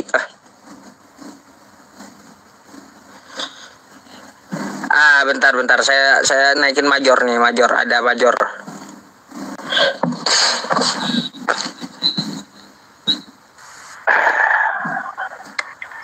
Ya, selamat malam Ustadz Pei. Malam, iya. Ya, oke. Sampai sekarang masih ini aja nih bahas ya, penyalipan ya. Oke. Buka dulu lah kameranya. Oke. Kebetulan aku pas mau rumah dia, nggak apa-apa, aku pakai ini aja, bentar. On cam dulu. Ya. Nah, kan gitu ganteng juga. Oke. Mari kita ke bulan. Mari ke bulan. Baik, kira-kira ente sepakat gak tuh sama Edis rencana iblis penyalipan itu? Oke, saya ini dulu ya. Kalau menurut saya sebenarnya antara Edis TV dan Pak Bom Bom gak ada yang salah, benar ya. Benar dua-duanya? Iya, benar kan? Puyeng. Jadi kita lihat ya perspektif apa yang ditanyakan. Kalau perspektifnya tentang penyalipan, ya benar Edis. Karena ini adalah rancangan iblis. Kan penyalipan yang ditanya. Tapi kalau secara universalnya, benar Pak Bom Bom. Karena segala sesuatu diciptakan dari dia. Berarti kau mau ngomong rencana Tuhan juga rencana iblis gitu? Iya. Kan satu pekerjaan tuh mereka. Yang Anda tanyakan sekarang secara universalnya, atau Anda menanyakan tentang penyalipan itu? Rencana penyalipan. Penyalipan. Kalau penyalipan itu rencana iblis, kan? Rencana iblis berarti Ais betul dong. Bom salah. Sekarang kan pertanyaan kalian yang sekarang mungkin kami ini kan. Kalau pertanyaannya rencana penyalipan, ya rencana iblis. Kan penyalipan. Oh, rencana iblis. Oke, gini aja, lebih gampang dulu. Saya kasih dulu contoh ya, mirroring dulu. Yang menciptakan iblis dari api siapa, Ustaz? Emang iblis diciptakan di Kristen? Dengar, iya, sekarang sini dulu. Yang menciptakan iblis dari api siapa? Enggak, iblis itu diciptakan di Kristen. Sekarang sama mirroring dulu. Enggak, gini, mirroring ke saya maksudnya bertanya tentang di Islam atau kayak gimana gitu. Saya mau meluruskan ya, benar gak ini katakan Pak Bom? Ini yang diambil Pak Bom, benar? Gini, Anda itu bertanya menurut pemahaman Islam atau bahas Kristen maksud saya? Ya, yang jawab dulu, yang menciptakan iblis dari api siapa? Memangnya di Kristen diciptakan gitu iblis? Ya dengarkan, jadi iblis dari mana? Oh, enggak diciptakan kan? Hah? Jadi iblis itu berarti malaikat yang jatuh gitu? Iya, malaikat itu diciptakan. Kalau malaikat yang jatuh diciptakan pasti. Ya udah, ya. Oke, sekarang pertanyaan saya. Yang menciptakan iblis dari api siapa? Ada keterangannya di Bible. Quran dulu lah, karena kamu makanya aku tanya dari tadi. Sekarang jadi aku mau kau nanya saya itu bahasnya di Bible atau di Quran gitu. Kayaknya Ustadz PI udah tahu nya apa tujuan saya bertanya itu, makanya dia menghindar. Oke lah, sekarang lanjut aja, silakan. Oke, lanjut. Iya, kalau kamu nanyanya di Al-Quran ya, apakah iblis tercipta dari api? Ya betul. Oke, ini jawab. Oke, betul ya. Sekarang di saat Ustadz P sekarang jatuh ke dalam dosa, tergoda oleh sisi iblis, yang salah itu iblisnya atau Allah? Yang salah saya. Anda kan digoda oleh si iblis, yang salah itu iblis atau si Allah? Iblis menyeru kan kayak gitu, menghasut saya, betul? Ya. Oke. Terserah saya mau ikut iblis atau kagak. Kan pilihan ada pada saya gitu. Sekarang kan Ustadz P sekarang kan digoda sama si iblis. Oke, sekarang Ustadz kan jatuh dalam dosa. Digoda oleh iblis nih ya. Ya. Terus? Sekarang Ustadz kan jatuh dalam dosa dong. Ya, kata iblis makan tusuk buah itu atau minum kopi itu. Kan gitu. Oke. Lalu contohnya gini, oke, ikutin. Nih contoh gini ya, nih kopi. Kata iblis minum kopi ini sup. Kan kayak gitu. Contohnya ada racun. Ada racun di sini. Minum kopi ini sup, kata iblis. Ya. Terserah saya, tinggal pilih saya mau ikut iblis atau kagak. Iya, sekarang di saat Ustadz meminum kopi yang ada racunnya itu, yang salah siapa? Belum tentu saya mau minum. Karena pilihan saya ada dua. Bisa diminum atau tidak. Ya sekarang kan konteksnya kan sekarang kan udah terjadi. Contohnya penyalipan kan sudah terjadi, Ustaz. Kan kayak gini. Penyalipan kan sudah terjadi. Beda itu, nggak cocok analoginya. Ya. Masalah seperti yang ini tadi ya. Godaan iblis. Iblis itu hanya menyeru dia. Hanya menyeru. Tinggal manusianya aja mau ikut iblis atau tidak. Dia itu ya diberikan free will. Oke. Kehendak bebas gitu. Kalau si iblis tidak menggoda, ada nggak dosa? Kalau iblis tidak menggoda, nggak ada juga dosa. Nggak ada. Berarti tidak dosa kan? Nggak dosa. Oke. Sekarang iblis itu ada diciptakan. Di saat Ustadz sekarang jatuh ke dalam dosa, si iblis menggoda, minumlah itu kopi. Padahal kopi itu ada racunnya. Ustadz meminumnya, ya. Nah, setelah diminum, ngapain saya minum? Saya pilih dulu lah. Pikir dulu. Setelah masa saya kata iblis minumlah, langsung saya minum. Ogah saya. Ya kan dia ada godaannya. Macam mana ente ini gimana sih? Kan ada godaannya. Kan saya ada kehendak bebas. Ya buktinya kalau tidak diminum berarti ada tidak salah. Ya kan saya tinggal pilih mau minum atau tidak. Iblis kan nyuruh minum.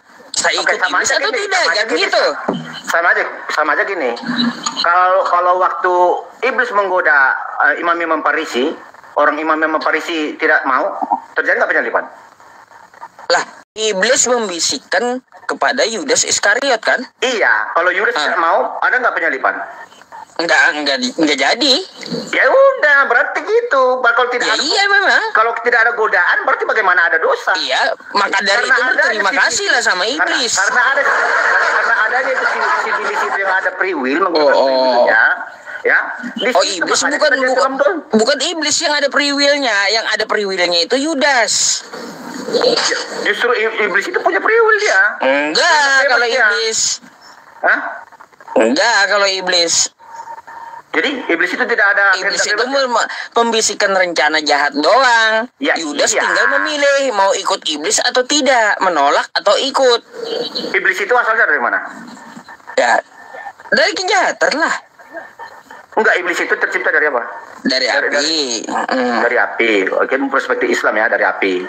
Oke, di saat Allah menciptakan dia dari api, padahal setelah dia ciptakan, dia menggoda orang untuk masuk ke dalam dosa. Yang bersalah itu siapa? Si iblis atau Allah? Bentar dulu, dia menggoda Adam kan gitulah. Betul gak? Gak usah kesana dulu, kita aja dulu Ustaz. Oh kita. Gimana contohnya? Dia menggoda saya, gitu. Iya, kan Allah menciptakan iblis dari api. Oke, iblisnya ada. Oke, setelah dia ada, baru si iblis ini menggoda manusia. Contohnya Ustaz P menggoda. Setelah Ustaz minumlah, gak ada apa-apa itu nggak ini, minumlah ini. Nah, tergodalah Ustaz P minum. Enggak langsung saya tergoda. Enggak dulu. Tahu-tahunya setelah Ustaz P tergoda, Ustaz P minum, itu maunya Anda langsung berbusa. Maunya Anda gini, bentar Bang. Maunya Anda itu setelah iblis ngomong saya langsung ikut perintah iblis itu. Ini enggak berpikirnya salah. Waktu iblis menyeru Yusuf, minumlah kopinya, kata iblis nih ya, minumlah kopi ini Sup. Tinggal saya yang memilih mau ikut iblis saya minum, kagak mau ikut iblis enggak saya minum. Oke, di saat Ustadz PE mau menggunakan free will-nya, minum dekat, tapi Ustadz PE tidak meminumnya, berdosa nggak Ustadz PE? Ya kalaunya saya ikut iblis jadi dosa. Iya, sekarang kan Ustadz P tidak meminumnya karena menggunakan free will-nya. Berdosa nggak Ustadz P? Enggak. Berarti tidak ada masalah dong. Enggak ada masalah. Di saat Yudas digoda oleh si iblis, dibisikin dia tidak mau, ada nggak penyalipan? Nah, Yudas kan mengkhianati tuh.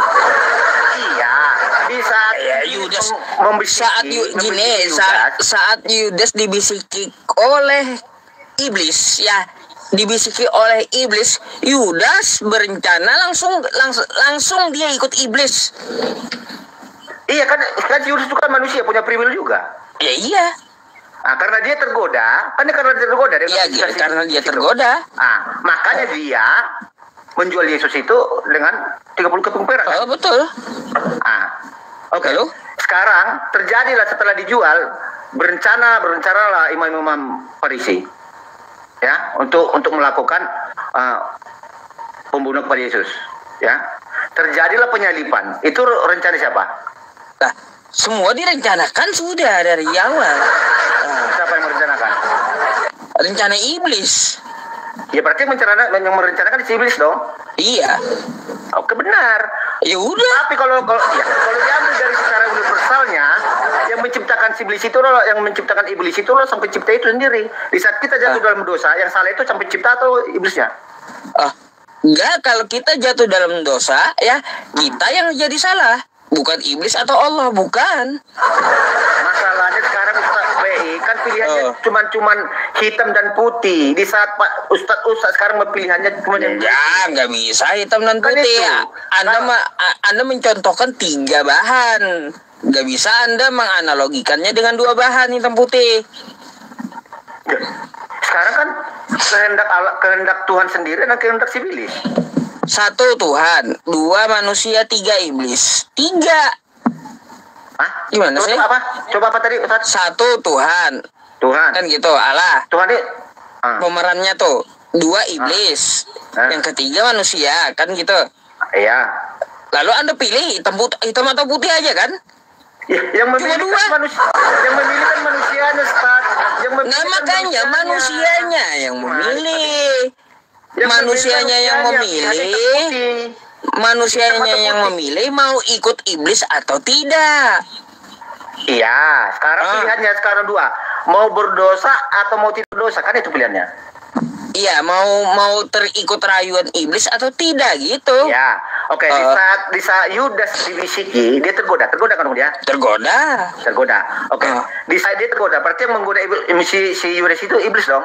Ya iya. Oke, maka Yesus itu dijual dengan 30 piring perak. Oke. Sekarang yang mau lakukan perencanaan itu, penyalipannya itu siapa? Si iblis atau si iblis? Dari awal. Berarti penyalipan itu adalah rencana si iblis. Si iblis. Oke. Kalau Tuhan tidak menciptakan iblis, ada nggak penggodaan? Kalau Tuhan tidak menciptakan iblis gitu. Ya.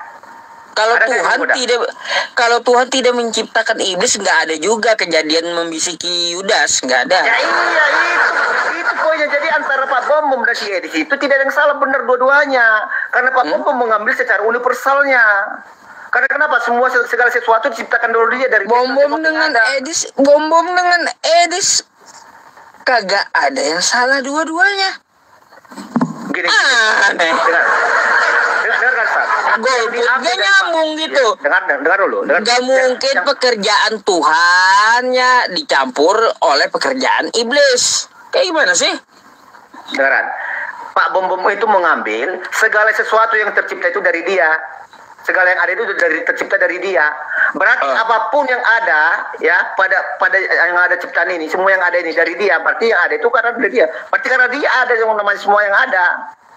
Gimana? Jadi penggunaan itu pun dari siapa? Ini rencana sang pencipta juga. Karena dia menciptakan yang sudah menggoda itu, berarti kan rancangan dia. Kalau dia tidak menciptakan si iblis, ada nggak penggoda? Tidak ada. Ya kalau dia tidak menciptakan si iblis, pertanyaannya satu, di Kristen ini iblis diciptakan atau tidak? Ya, iblis itu memang diciptakan di dalam kekristenan. Di mana ayatnya? Teman-teman Kristen kagak ada bilang iblis itu diciptakan. Nah, mana sih teman-teman Kristen menjelaskan kepada kami bahwa iblis itu adalah malaikat jatuh. Dulu kan si iblis itu dalam kekristenan kan dari malaikat, ya, malaikat Tuhan, ya. Kalau Anda mengatakan malaikat si iblis itu ciptakan dulu malaikat dia, bagaimana dikatakan ada dua yang tidak tercipta di jagat raya ini? Maksudnya gimana? Tuhan tidak diciptakan, malaikat tidak diciptakan. Berarti banyak dong yang tidak tercipta. Ya makanya itu bikin buyang di Kristen itu. Makanya jadi gini loh. Makanya iblis tidak diciptakan, Tuhan tidak diciptakan, iblis tidak diciptakan. Ini apa ini dua ini ya? Kalau iblis pun tidak diciptakan, adalah malaikat yang jatuh, setara dengan Tuhan itu iblis. Makanya gimana? Tadi yang pencipta itu ada berapa pencipta? Pencipta Esa Tunggal. Cuma satu yang menciptakan. Ya dalam kekristenan ya itu Allah Bapa sendiri. Ya. Terus? Ya pasti malaikat itu diciptakan sang yang tunggal itu. Lah, di mana kau dapat malaikat itu iblis itu diciptakan gitu? Kan sudah dikatakan segala sesuatu yang ada diciptakan oleh dia, dari dia segala sesuatu yang ada. Dalilnya di mana? Oke, Yohanes 1 ayat 3 baca. Oh, beda itu kawan. Ya itu dalilnya. Segala sesuatu penciptaan iblis itu di mana dalilnya? Ya, kalau Anda mencarikan penciptaan iblis tidak ada ditemukan. Makanya kata kawan-kawan Kristen iblis itu bukan diciptakan. Gimana sih? Anda aja yang ngotot diciptakan itu iblis. Ya, iblis itu ada nggak, Sat? Iblis itu ada nggak, Sat? Iblis ada. Oke, segala sesuatu yang ada diciptakan oleh dia. Ya, dari dia sesuatu yang ada. Maka dikatakan. Berarti termasuk juga si iblis. Oke, di saat Tuhan itu menciptakan si iblis itu, ya, dia menggoda manusia. Yang salah itu si iblis atau Tuhan? Yang menggoda manusianya. Aneh. Iblis itu hanya menyeru Yang berkehendak bebas, yang memilih melakukan tindakannya manusianya. Ya iya, karena kita itu diberikan free will. Iya, makanya diberikan free will dari awal, sudah saya bilang. Ya. Makanya saya bilang pilihannya cuma dua, mau hitam atau putih, mau berdosa atau mau tidak berdosa, kan itu. Pilihan cuma dua itu. Oke, di saat kita menggunakan free will kita digoda si iblis. Tuhan datang, jangan. Datang si iblis. Udah minum lah. Datang Tuhan, jangan. Datang si iblis. Contohnya kita memilih kehendaknya si iblis. Ya, contohnya minum racun tadi. Ternyata kita kejang-kejang. Ya, berbusa mulut kita. Koit. Yang salah itu Tuhan atau si iblis? Yang salah Tuhan atau iblis? Yang salah yang meminum. Yang meminum. Kan sekarang kan yang menggoda itu kan si iblis sama yang menggoda. Yang memakan. Hah? Yang memakan yang salah. Bukan yang menghasut. Iya, makanya Ustadz PI itu sampai koit kayak gitu karena minum racun itu. Yang salah itu siapa? Salah saya makan minum racun. Berarti Ustadz tidak digoda iblis. Lah, iblis hanya menyeru minum, kata iblis. Iya, kan digoda nggak itu? Ya, digoda iblis. Oke, digoda. Menurut tinggal pilihannya tinggal dua sama saya minum atau tidak, kan? Iya, sekarang minumlah. Kalau saya mengikuti iblis, minum saya mati. Salah saya mati itu. Oke, kalau nggak digoda iblis, Ustadz P? Enggak kenapa-napa. Kan kayak gitu. Dilema jawaban Ustadz B. Bukan dilema, memang kayak gitu. Makanya karena ada dua pilihan, makanya dikatakan buah pengetahuan di Taman Eden itu. Udah pengetahuan dan baik. Betul. Buah pengetahuannya ada pengetahuan buruk dan baik kan. Makanya saya contohkan di awal tadi ya. Nih ya, saya digoda iblis. Yusuf minum ini kopi. Padahal ini ada racun kan gitu. Yusuf, kata iblis nih, membisiki saya, minum kopinya rasanya manis. Kan kayak gitu. Dah iblis menggoda. Tinggal saya aja lagi ikut iblis atau kagak. Kalau saya minum, ya, lalu saya mati. Ini apakah yang disalahkan iblis? Nggak mau iblis disalahkan. Salah saya yang meminum. Ya, kalau iblis tidak menggoda, mungkin nggak Ustaz dia hanya menyeru. Iya, karena disirukan dia, Ustaz EPI, nggak ada apa-apa, itu enak itu katanya. Contohnya tergoda, enak. Ustaz EPI mau minumnya, ternyata jadi koit. Yang salah siapa? Iblis cuma menyeru, bukan berarti iblis yang membunuh saya, bukan. Gini loh Ustaz, targetnya kan sekarang satu. Targetnya sekarang untuk Ustaz PI. Sekarang ada Tuhan, ada si iblis. Iya. Kan? Tuhan jangan Ustaz PI itu nanti kau mati, jangan ini. Datang si iblis, minum itu enak, rasa nano itu beratnya tinggi itu, vitaminnya tinggi. Ternyata gara-gara godaan itu Ustaz PI meminumnya. Tentunya cuma langsung berbusa, ya langsung koit. Iblis hanya menyeru kan? Iya. Menggoda. Yang melakukan siapa? Yang melakukan iblis juga atau bukan? Ya. Si iblis salah nggak menggoda Ustaz PI enggak Ustaz PI? Ya, iblis yang menggoda udah satu. Salah nggak si iblis di situ? Salah di situ udah. Oke, berarti yang salah siapa? Yang salah berarti yang meminum. Kalau iblis cuma menggoda, tapi nggak diminum kayak gimana? Ini kan sekarang objeknya cuma satu, Ustadz sekarang objeknya tujuannya. Makanya ini udah dibilang kayak gini kan ada akalnya kita ini ya. Sob, minum nih. Ya, cangkir ini, minum kopi ini, kata iblis. Ya. Oke?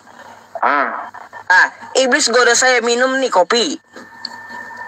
Habis tuh, hilang iblis ya. Tinggal saya pikir. Karena ada akal. Minum kagak? Kalau saya minum, saya mati ya salah saya. Karena saya yang meminum. Gimana sih? Berarti Ustadz P mau minumnya itu karena godaan itu dong? Lah, karena saya mengikuti godaan dia. Iya betul. Berarti Ustadz PI kau tadi sampai berbusa mulutnya tadi gara-gara sih. Gara-gara minum, bukan gara-gara godaan setan.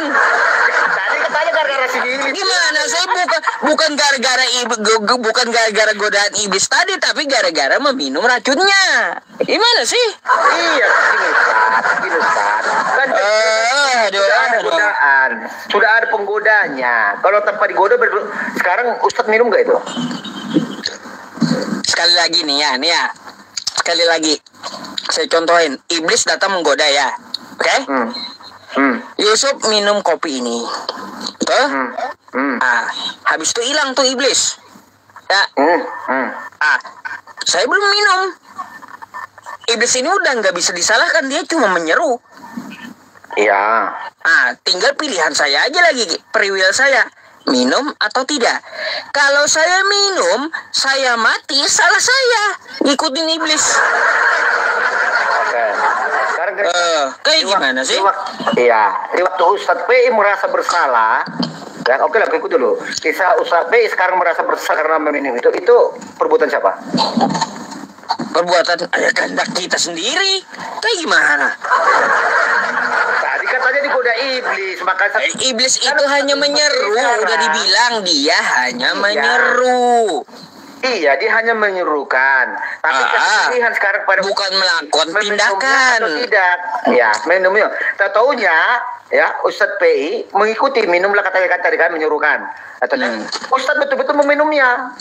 Lah, kenapa langsung diminum? Pikir dulu ikut atau tidak. Kayak gimana? Parah betul. Jadi gimana Ustadz PI? Kalau tidak ada si penggoda bagaimana kita dikatakan mau tersesat? Kan karena penggoda. Iya kan dia cuma menggoda kan?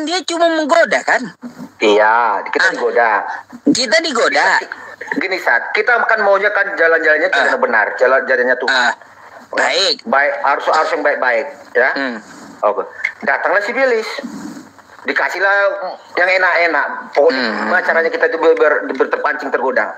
Contohnya kita ikuti. Contohnya, maaf dulu kita bilang. Kenapa langsung diikuti? Kan ada akal, ada kehendak bebas. Kita bisa menolak. Ya iya, karena sekarang kan pilihannya dua itu, Ustaz. Di sini lah bentuk penggiringan untuk memilih. Ya kalau memilih ya antara kiri dan kanan, kan yang digoda iblis tadi, kau jalan ke kiri. Ya. Jalan ke kiri kau akan selamat kata iblis, padahal jurang, kan gitu. Oke? Nah, sesudah iblis itu menggoda, hilang tuh iblis. Tinggal saya aja pilih lagi. Ikut saran iblis atau ke kanan. Gak ikut saran iblis. Free will saya nih, ya. Kalau saya mengikuti saran iblis, maka salah saya, bukan salah iblis. Gimana sih? Iblisnya cuma menyeru. Berarti tadi iblis itu tidak artinya untuk menyeru. Dia cuma menyeru. Iya, berarti ada artinya nggak si iblis menyerukan tadi? Dia cuma menggoda, bukan melakukan. Udah gini aja lah, kayaknya kayak gini. Pertanyaan saya gini aja. Yang menciptakan kebaikan dan keburukan siapa? Apa sih Tuhan? Dua-duanya Tuhan. Ya udah clear. Iya. Kebaikan dan keburukan diciptakan oleh itu. Berarti dari dia sesuatu yang ada. Betul. Kebaikan dan kebaikan dan keburukan satu pasang nih ya. Lalu kita dikasih akal. Iblis menyuruh yang buruk, Tuhan menyuruh yang baik. Oke? Nah, kita yang mempunyai akal, mempunyai kehendak bebas, tinggal pilih. Kalau kau ikut iblis, nggak bisa iblis disalahkan, karena kau yang melakukan.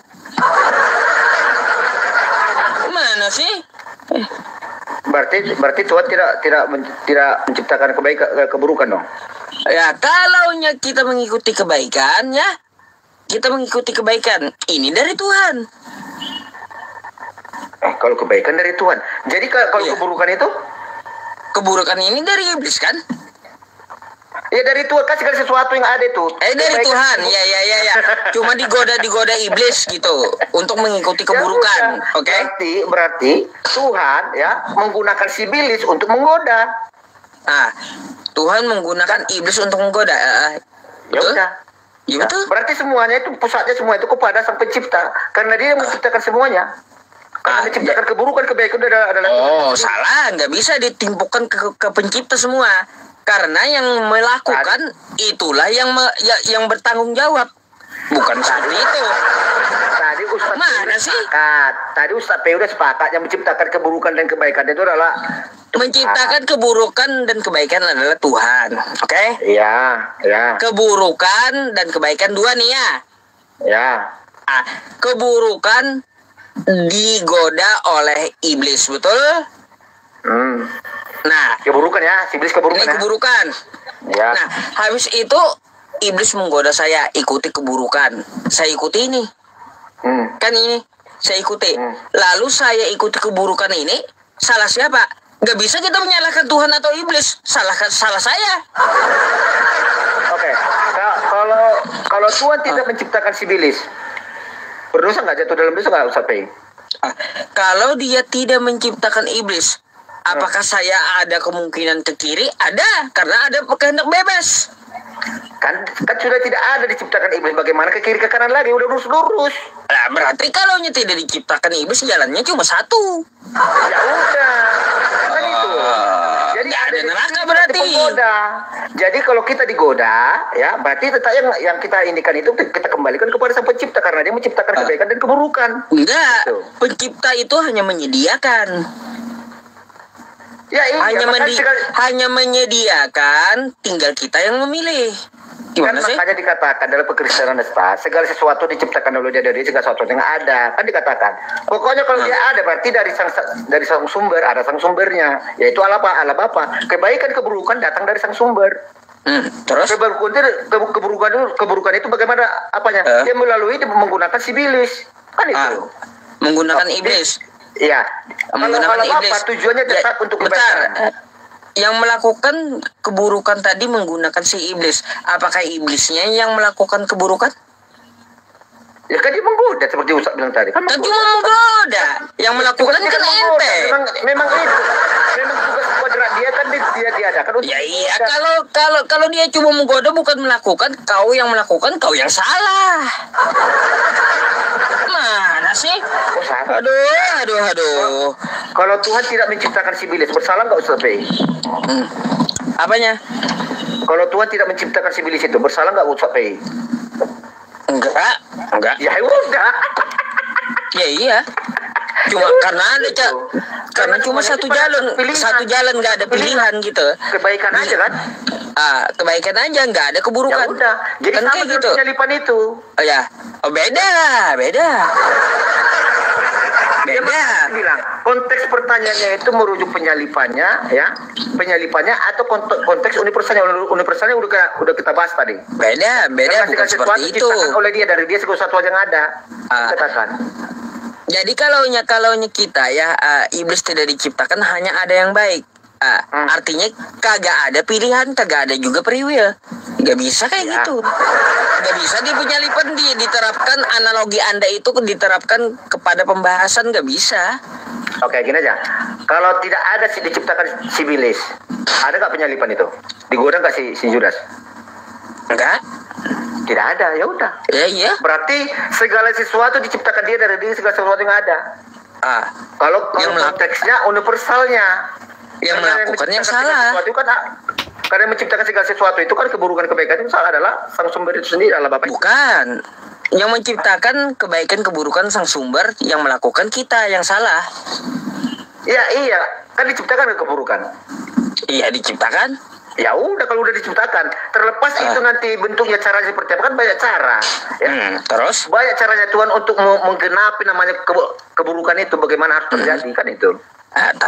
Tapi apakah kita harus menyalahkan Tuhan? Kan kagak. Ya, itulah makanya pertanyaan seperti ini. Ini pertanyaan. Jangan kau salahkan Tuhan kalau kau yang melakukan. Gimana sih? Makanya kan saya bilang antara Pak Bom dan si Sedis benar dua-duanya. Nggak ada benernya dua-duanya berarti. Dengar. Kalau diambil dengan konteksnya penyalipan, ya yang merencanakan iblis lah yang menjadi bapak kata Yesus kan? Iblis merencanakan. Berarti si iblis lah yang melakukan perencanaan itu. Iya. Untuk melakukan pembumbulan itu kan? Terus? Itu kalau dikatakan iblis lah yang menjadi bapakmu. Kalau menurut Ustaz itu siapa itu yang dimaksud? Iblisnya yang menjadi bapakmu. Yang menginginkan pembunuhan sejak semula. Yohanes 8:41. Apa dah? Maksudnya kalau Ustaz Peo menyimak ayat ini, iblis lah yang menjadi bapakmu. Siapa yang dikatakan Yesus itu? Iblis. Yudas.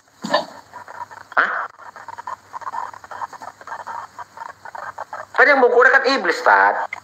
Terus? Yang menggoda dikatakan Yesus. Iblis lah yang menjadi bapakmu. Siapa yang dikatakan Yesus di situ iblis? Iblisnya yang menjadi bapakmu. Dikatakan Yesus, Yohanes 8:41. Kepada? Oke, itu Yesus itu merujuk pada siapa itu kata itu? Iblis lah menjadi bapakmu. Ya, dia ngomong sama siapa itu? Ya kepada imam-imam Farisi lah. Imam Farisi terus? Kan waktu sekarang kau hendak menangkapku, dikatakan kan? Iblis lah yang menjadi bapakmu katanya.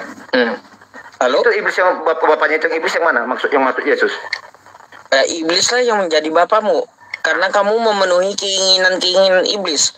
Iya. Artinya apa?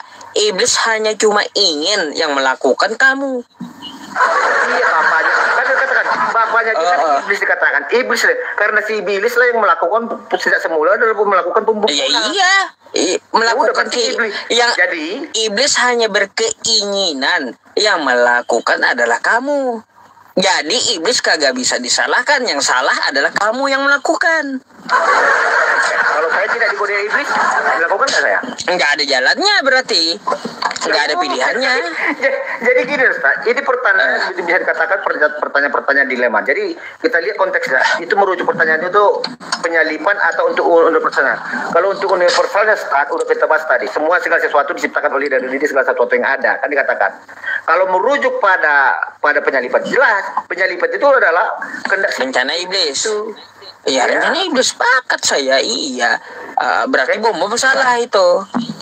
Ya, tadi udah kita benarkan si bom dasarnya dari mana? Membenarkan si bom. Di mana, Mbak? Di mana? Karena nggak bisa bersatu. Kalaunya pekerjaan Tuhan dengan iblis nggak bisa digabung. Aneh aja. Kau mau bilang Tuhan sekongkol dengan iblis gitu? Kita tadi kan sudah sepakat Ustaz Pei, dibilang segala sesuatu diciptakan oleh dia dari diri segala sesuatu yang ada. Dikatakan, ya kan? Yang menciptakan keburukan kebaikan itu adalah sang sumber sendiri. Terus? Kan itu kan? Iya. Ya udah, kalau dia menciptakan kebaikan dan keburukan berarti dia yang disalahkan gitu. Ya, kalau tidak diciptakan keburukan, ada nggak dosa? Kita yang melakukan, yang disalahkan. Bukan Tuhan yang menyediakan, yang kau salahkan. Gimana? Sekarang kan si iblis dengar Sat, si iblis tidak diciptakan. Bagaimana kita lagi mau nggak ada pilihan berarti. Ya udah, kalau nggak ada pilihannya berarti tidak ada dosa, berarti lempang semua. Nggak bisa berarti nggak bisa dianalogikan ke penyalipan itu, nggak bisa. Kalau nggak ada pilihan. Makanya kan gini, Ustaz. Makanya bilang orang ini dua memakai sudut pandang yang berbeda. Si Edis memakai sudut pandang proses penyalipan. Ya iya. Pun memakai proses sudut pandang jadi secara universal. Nggak bisa digabung mereka. Salah satunya pasti ada salah. Ya iya, makanya dua-duanya tidak ada yang salah, benar dua-duanya. Salah satunya pasti ada yang salah, bukan dua-duanya nggak ada yang salah. Gimana sih? Ya. Kita kan mau tahu bagaimana sudut pandang yang dimaksud mereka menyatakan itu. Contohnya, Pak Bom mengatakan penyalipan itu karya daripada Tuhan. Ya, datang si Edis mengatakan penyalipan itu karya dari si Willy. Sekarang tinggal kita lihat sudut pandang mereka dari mana mengatakan itu. Kalau sudut pandangnya dari proses penyalipan, ya benar Sedis, itu karya. Kalau dipandang dari sudut secara penciptaan segala sesuatu yang ada, ya benar Pak Bom. Karena Tuhan lah yang mengadakan segala sesuatu yang ada. Yang ada itu cuma yang ada itu dari Dia. Jadi Tuhan sekongkol dengan iblis kayak gitu. kesimpulannya? Karena Tuhan yang mengadakan itu, bukan sekongkol. Ya Tuhan mengadakan itu, iblis ikut juga kan? Nah, gini. Ayo udah berarti sekongkol berarti itu namanya. Gini saja. Jadi segala sesuatu kocak juga. Gimana cara mikirnya kau itu? Segala sesuatu itu atas rencana daripada sang sumber alam apa sendiri. Ya tahu. Udah dari tadi bolak-balik kau dari situ. Kayak gimana sih? Ya udah jadi udah jelas. Jadi tidak. Jadi jawabannya memang dua-duanya benar. Kan itu aja. Enggak bisa dua-duanya benar. Pasti salah satu yang salah itu. Gimana sih? Kan oke, sekarang topiknya sini penyalipan rencana iblis. Ini saya benarkan. Saya benarkan itu. Ya benar, udah. Ya udah. Ya. Kalau kau bilang lagi penyalipan rencana Allah Bapa sekongkol berarti. Kan gitu. Ya udah, ini udah intinya aku udah menjelaskan sama Ustadz PI. Ya. Bagaimanapun Ustadz PI mau menilainya. Ya udah, berarti bom yang salah gitu. Ya. Kalau dari sudut pandang saya sendiri antara yang dua ini dua-duanya benar. Tidak ada yang salah. Oke, sekarang gantilah. Sekarang mau bertanya bisa? Siapa pula nanya? Aku lah. Tadi kan Ustadz PI udah aku jawab. Ustadz PI bertanya, aku udah aku jawab. Waduh. Penasaran. Nanya apa emang? Oke ya. Ini aku untuk ada Ustadz PI kadang ibaratnya yang ada seorang pengajar tentang iman Islam yang bisa kita buat jadi acuan. Oke. Saat aku mau bertanya dulu ya. Di dalam Quran ada nggak tertulis ya bahwa Tuhannya negeri Mekah itu Tuhan yang benar? Tuhan negeri Mekah Tuhan yang benar. Al-Quran itu bukan bisa menyajikan selera Anda, nggak bisa kayak gitu. Iya, maksud saya ada nggak? Tinggal itu jawab tidak ya dan tidak aja. Dikatakan wa ani'buduni hadza siratum mustaqim, dan menyembah Allah adalah jalan yang lurus. Ada? Tuhan yang benar. Ada katakan Tuhan yang benar. Wa ani'buduni hadza siratum mustaqim. Tuh.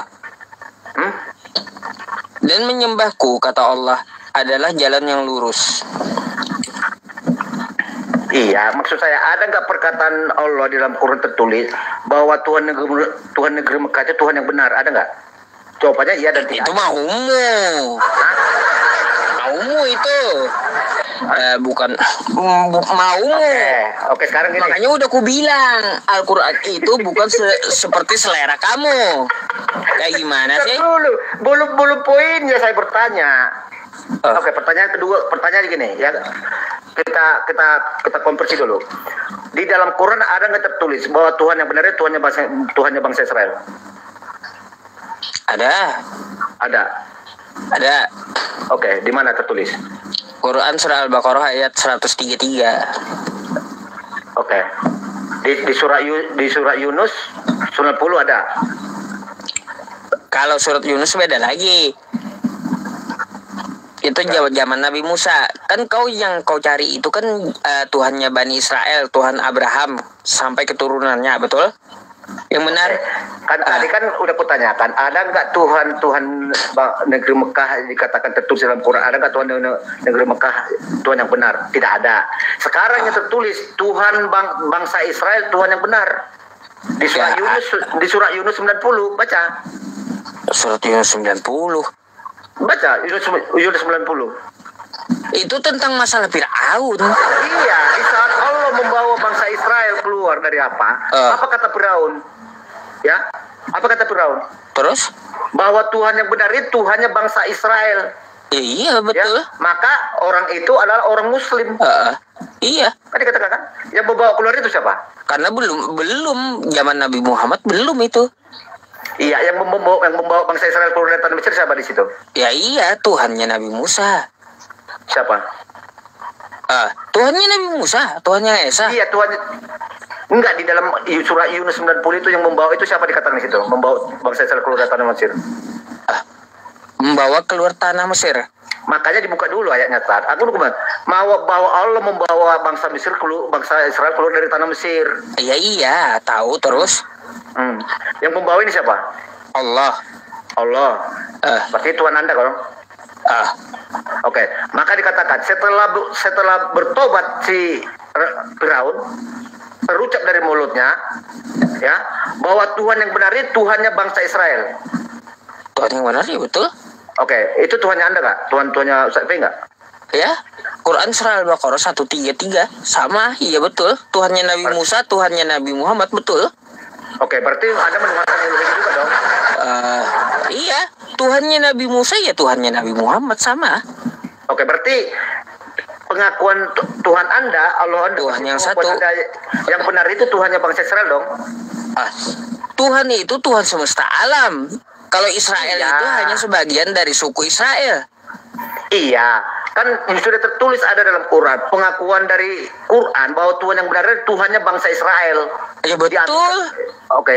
Tuhan bangsa Israel, Tuhannya para nabi, betul. Yang disembah oleh Nabi Musa, disembah Nabi Isa, disembah Nabi Muhammad sama. Ya, oke. Berarti Anda sepakat ya di Kejadian 1 ayat 26 ya? Apa itu? Enggak, beda kalau itu. Hah? Itu kan Musa yang menuliskannya. Ini kan dibawakan Musa gimana? Pertama, yang disembah Abraham, yang disembah Musa, yang disembah Daud, yang disembah Nabi Muhammad itu sama. Oke, di mana dikatakan Tuhan? Ya, Quran surah Al-Baqarah ayat 133 udah dibilang dari tadi. Di mana? Tuhan yang benar itu Tuhan negeri Mekah di mana? Aduh, bukan Tuhan negeri Mekah yang seperti yang kau mau. Ini kan tertulis Tuhan yang benar itu Tuhan bangsa Israel. Tuhan negeri Mekah adalah yang benar kayak gitu maumu. Ya, buktinya aku dinyatakan Tuhan yang benar itu Tuhan bangsa Israel. Ya, Tuhan yang betul itu Tuhan bangsa Israel di zaman Nabi Musa, betul saya bilang. Di zaman. Aduh. Oke, di zaman Nabi Anda. Aduh, terus di zaman Nabi Anda di mana dikatakan Tuhan benar Tuhan bangsa Tuhan Mekah di mana? Wah, ini yang bodoh nih, hadza siratul mustaqim. Tuh. Di mana? Itu di Quran surah Yasin, dan menyembahku adalah jalan yang lurus. Kan jalan yang lurus. Lah, terus pun jalan yang lurus loh, Ustaz. Ya iya, makanya kalau kamu mau mengatakan Tuhannya apakah sama atau tidak, wa ilahukum ilahu wahid. Bahwa Tuhan para nabi itu adalah Tuhan yang satu. Mau Tuhan Bani Israel, mau Tuhannya Nabi Muhammad, Tuhan yang satu. Kalau Tuhan Kristen beda lagi. Jangan lari dulu, kita di sini dulu, jangan kemana-mana dulu, Ustaz. Ini aku bingung nih, kenapa Tuhannya bangsa Israel dikatakan benar dalam Quran, Tuhannya yang dikatakan di dalam negeri Mekah? Karena Tuhan Nabi Musa dengan Tuhan Nabi Muhammad itu satu, paham nggak? Sama. Oke. Di dalam Kejadian 1 ayat 26, di dalam kitabnya Musa, Kejadian 1 ayat 26, berfirmanlah Tuhan, baiklah kita menciptakan manusia segambar dan serupa dari kita, supaya mereka segambar dan serupa. Ya, supaya mereka berkuasa atas burung-burung dara dan segala ternak yang melata di muka bumi. Dikatakan. Ya. Di mana dalam Quran? Ada nggak dikatakan Allah dalam Quran?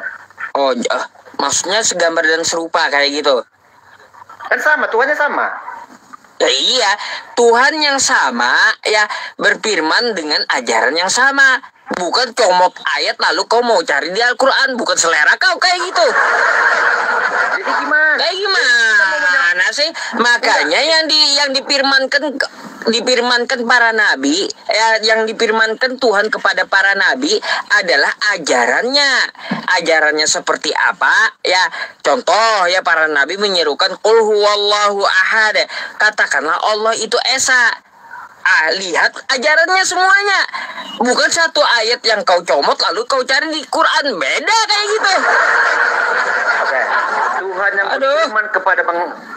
yang berfirman kepada Nabi bangsa Israel sama nggak dengan Tuhan yang bangsa yang berfirman di tanah Arab? Sama. Wa ilahukum ilahu wahid. Tuhan yang satu itu. Tuhan yang satu, oke. Bisa dikatakan ya berfirmanlah Allah, baiklah kita menciptakan manusia segambar dan serupa kata. Anda berfirmanlah Allah, baiklah kita menciptakan serupa dan segambar. Lalu Anda mau cari di Al-Quran kan gitu? Ya, gitu kan? Anda sepakat gak dengan ayat itu? Maksudnya firmannya itu harus diulangi di Al-Quran kan gitu? Iya kan sudah kan. Aduh. Kan pencipta yang sama ini sekarang. Sekarang aku tanya itu maunya kamu meremot Tuhan. Maunya kamu meremot Tuhan, makanya. Anda mengatakan sama. Bisa saya aduh rupa-rupanya Tuhan Nabi Musa dengan Nabi Muhammad ya itu sama udah dibilang. Tapi kalau kau cari satu di kitab kau kan kayak gitu, lalu kau cari di Al-Qur'an, itu kamu mau meremot Tuhan namanya. Imam mau atur Tuhan. Anda percaya nggak kepada Tuhan yang satu itu? Ya iyalah. Oke, berarti Anda percaya dikatakan Musa di dalam Kejadian 1 loh. Ya berfirmanlah Allah, barulah kita menciptakan manusia segambar dan serupa dengan kita. Percaya nggak Anda? Saat. Oh, segambar dan serupa. Ya iya percaya. Terus? Berarti Ustadz P ini citranya Allah itu sendiri. Gini, kalau saya seorang arsitek, marilah kita membangun gedung serupa dan segambar dengan kita.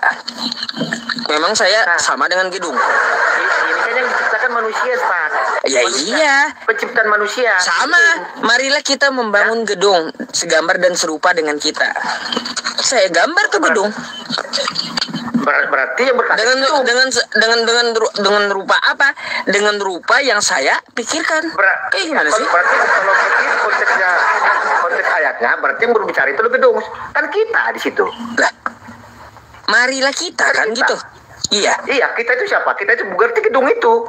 Yang menciptakan serupa dengan mereka. Marilah kita. Berarti saya dengan arsitek yang lain, bukan dengan gedung. Iya kan?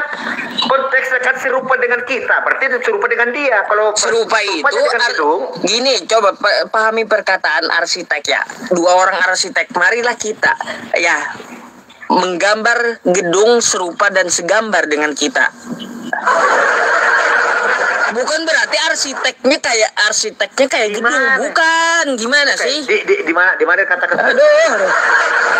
Coba runut dulu dalam konteks ayat Kejadian 1:26 itu. Enggak nyambung analogi Ustaz. Bukan enggak nyambung. Masalahnya di situ dikatakan ya marilah kita. Artinya kan kita itu ada dua. Oke? Lebih dari satu. Ya lebih dari satu dua. Dua. Kayak gitu. Menggambar gedung serupa dan segambar dengan kita. Terserah kita. Ya terserah mau coret-coret kayak gimana gedungnya, gambarnya. Enggak apa-apa, seperti itu cara Anda mau mengambil itu. Sekarang aku tanya, Anda percaya nggak dengan ayat itu Kejadian 1:26? Ya percaya. Artinya di situ sudah telak jelas kelihatan bahwa Tuhan itu Maha Pencipta, beda dengan makhluknya. Beda dia dengan manusia gitu. Berarti manusia itu citranya Allah itu. Ya, dia hanya menciptakan serupa dan segambar dengan ciptaan yang dia lakukan gitu. Iya. Kesimpulannya gini, berarti Anda sepakat bahwa Ustadz Ucup P ini adalah citranya Allah itu sendiri. Citranya Allah kayak gimana? Ya, kan itu segambar dan serupa dengan kita dikatakan. Berarti di saat manusia itu cipta, berarti manusia itu adalah citra Allah Bapa itu yang menciptakan itu. Ya, ada khalik, ada makhluk namanya. Oke?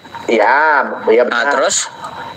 Nah, sekarang percaya nggak Ustadz P? Kalau Ustadz P ini adalah segambar dan serupa dengan Allah itu? Beda. Katakan segambar dan serupa. Ya segambar dan serupa, segambar dan serupa yang dia mau ciptakan. Beda saya dengan dia. Kita itu siapa? Saya mau bangun meja, baiklah saya akan bangun meja sesuai rupa dan gambar saya. Bukan berarti saya meja. Aduh. Kayak gimana secara pikir Anda? Kita saat ya iya, saya dua, marilah kita membangun meja serupa dan segambar dengan kita, kan kayak gitu. Jadi kita saya dan teman saya ini ya merancang gambaran meja ini kayak gimana. Bukan berarti saya yang jadi seperti meja, bukan. Aduh, gimana secara pikirmu? Ini kayak yang diciptakan manusia, Ustaz. Ya diciptakan manusia, berarti Tuhan itu beda dengan manusia. Beda manusia. Berbeda. Contoh saya membangun meja tadi, saya beda dengan meja. Itu pula di kejadian 126 itu gini. Tuhan dengan manusia beda dengan Tuhan. Gini Sar, ya. Analoginya gini. Di saat saya melukis diri saya, ya, melukis diri saya di dalam satu kanvas, ya. Seperti apa bentuk saya, fisik saya, bentuk saya gambarkan di situ, ya. Oke. Berarti apa yang tertuang di dalam kanvas itu dari citra saya, betul? Itu gambaran kayak gimana? Iya, yang tertuang di dalam kanvas itu citra saya yang saya lukiskan itu citra saya nggak? Anda melukis apa dulu? Iya, saya melukis Anda melukis saya. Wajah Anda gitu? Iya, semuanya, semua tubuh saya. Seluruh tubuh Anda? Nah, ya. Marilah. Saya tuangkan di dalam satu kanvas. Seperti apa dalam tubuh saya itu, pokoknya rambutnya seperti ini, kupingnya seperti ini. Saya tuangkan di situ. Persis seperti apa yang bentuk nyatanya dengan gambar itu sama. Sekarang yang di kanvas itu citra saya nggak? Beda, karena dia apa? Dia lukisan, Anda manusia, beda. Pertanyaan saya, itu citra saya nggak yang di kanvas itu? Itu ciptaan Anda. Aduh, kayak gimana sih? Bukan berarti Anda melukis badan Anda, ya, badan Anda di tiang nih, ini saya lukis ya, di belakang badan saya sendiri saya lukis ya. Oke, apakah saya sama dengan lukisannya? Beda. Oke, lukisan itu bukan citra Ustaz. Ya itu karya saya, lukisan itu ciptaan saya. Iya, citra itu kan gambar, Ustaz. Ya berarti saya beda dengan lukisan. Gimana sih? Iya, berarti itu gambar Ustaz nggak itu? Gambarnya saya merupakan gambar saya kan gitu. Tapi itu bukan saya. Iya, yang dilukis itu gambarnya Ustaz nggak? Iya, yang saya lukis adalah gambar saya. Oke, terus? Berarti itu citranya Ustaz dong? Iya, itu lukisan bukan saya. Ya iya benar, tapi yang tertulis di situ yang dibentuk itu dengan gambaran itu berarti itu citranya Ustaz dong? Ya, saya mau gambar apa di lukisan itu kan? Iya sekarang Ustaz. Melukiskan diri Anda. Makanya Anda mungkin udah ngantuk kali ya, teman-temannya. Dari tadi puter-puter gak paham juga dari tadi. Kayak gimana? Bisa pula. Yang namanya citra itu gambar, Ustaz, ya. Gambar. Sekarang di saat saya melukiskan diri saya di dalam kanvas, itu gambar saya nggak? Citra saya nggak itu? Marilah kita menciptakan serupa, kan kayak gitu, dan segambar dengan kita. Segambar dan serupa. Segambar dan serupa dengan kita, kan kayak gitu. Ya udah, apa yang mau digambar? Oke, gambar itu kan citra kan? Ya, bukan berarti saya kan gambar itu. Iya, secara gambar itu bukan, itu kan kanvas. Iya, saya beda. Saya kan beda dengan gambar, betul nggak? Kanvas itu. Saya beda dengan gambar, betul nggak? Iya. Saya beda dengan gambar, betul nggak? Iya, secara fisik, secara eksistensi memang berbeda. Ya udah, beda memang. Iya, berarti. Aduh, kayak gimana sih? Itu bukan, berarti Ustaz P tidak menerima kalau itu adalah gambar Anda. Bukan, itu cuma gambar. Iya. Beda jenis. Iya, secara bahan memang bukan, tapi yang digambar itu ya udah, kalau kau bilang bukan bahannya berarti nggak masuk gitu. Kalau udah kau bilang bukan, berarti yang digambar itu bukan Ustaz P. Bukan. Tadi yang digambar Ustaz P, sekarang udah di situ jadi. Itu kan cuma lukisan. Iya, kau beda dengan lukisan. Kau beda dengan lukisan. Kau manusia dengan lukisan beda. Ya makanya kan saya gambar dan serupa. Ya iya, waktu Tuhan artinya gini, waktu Tuhan menggambar dan menyerupakan manusia itu beda dengan dia berarti. Gimana sih? Berarti Tuhan itu bukan manusia. Iya, Tuhan itu bukan manusia, bukanlah anak benar. Tapi dikatakan di Kejadian 1:26, segambar dan serupa dengan kita. Iya, saya gambar, saya rupai serupa dengan kehendak saya, terserah gitu. Kayak gimana sih? Bukan berarti saya berpikir Ustaz ini. Bukan berarti serupa dan segambar saya menggambar diri saya sendiri gitu. Lalu saya dengan ini sama yang digambar, kagak kayak gitu kawan. Berarti itu bukan gambarnya Ustaz P. Bukan, ini ada lukisan cuma gambar. Iya, yang digambar itu siapa? Yang dilukis siapa? Yang digambar adalah gambaran saya. Oke, itu gambarnya Ustaz P enggak? Nah, tapi gambar ini bukan saya. Beda jenis. Tapi akui dulu bahwa itu adalah gambarnya Ustaz P. Ciptaan saya. Iya, itu gambarnya Ustaz P enggak? Iya, gambar saya itu. Berarti itu citranya Ustaz P. Maksudnya citra apa tuh citra? Citra itu kan gambar. Oh, maksudnya ini yang saya gambar adalah tubuh saya, gambaran tentang saya gitu. Iya. Oh, beda. Kalau bahannya dan jenis beda.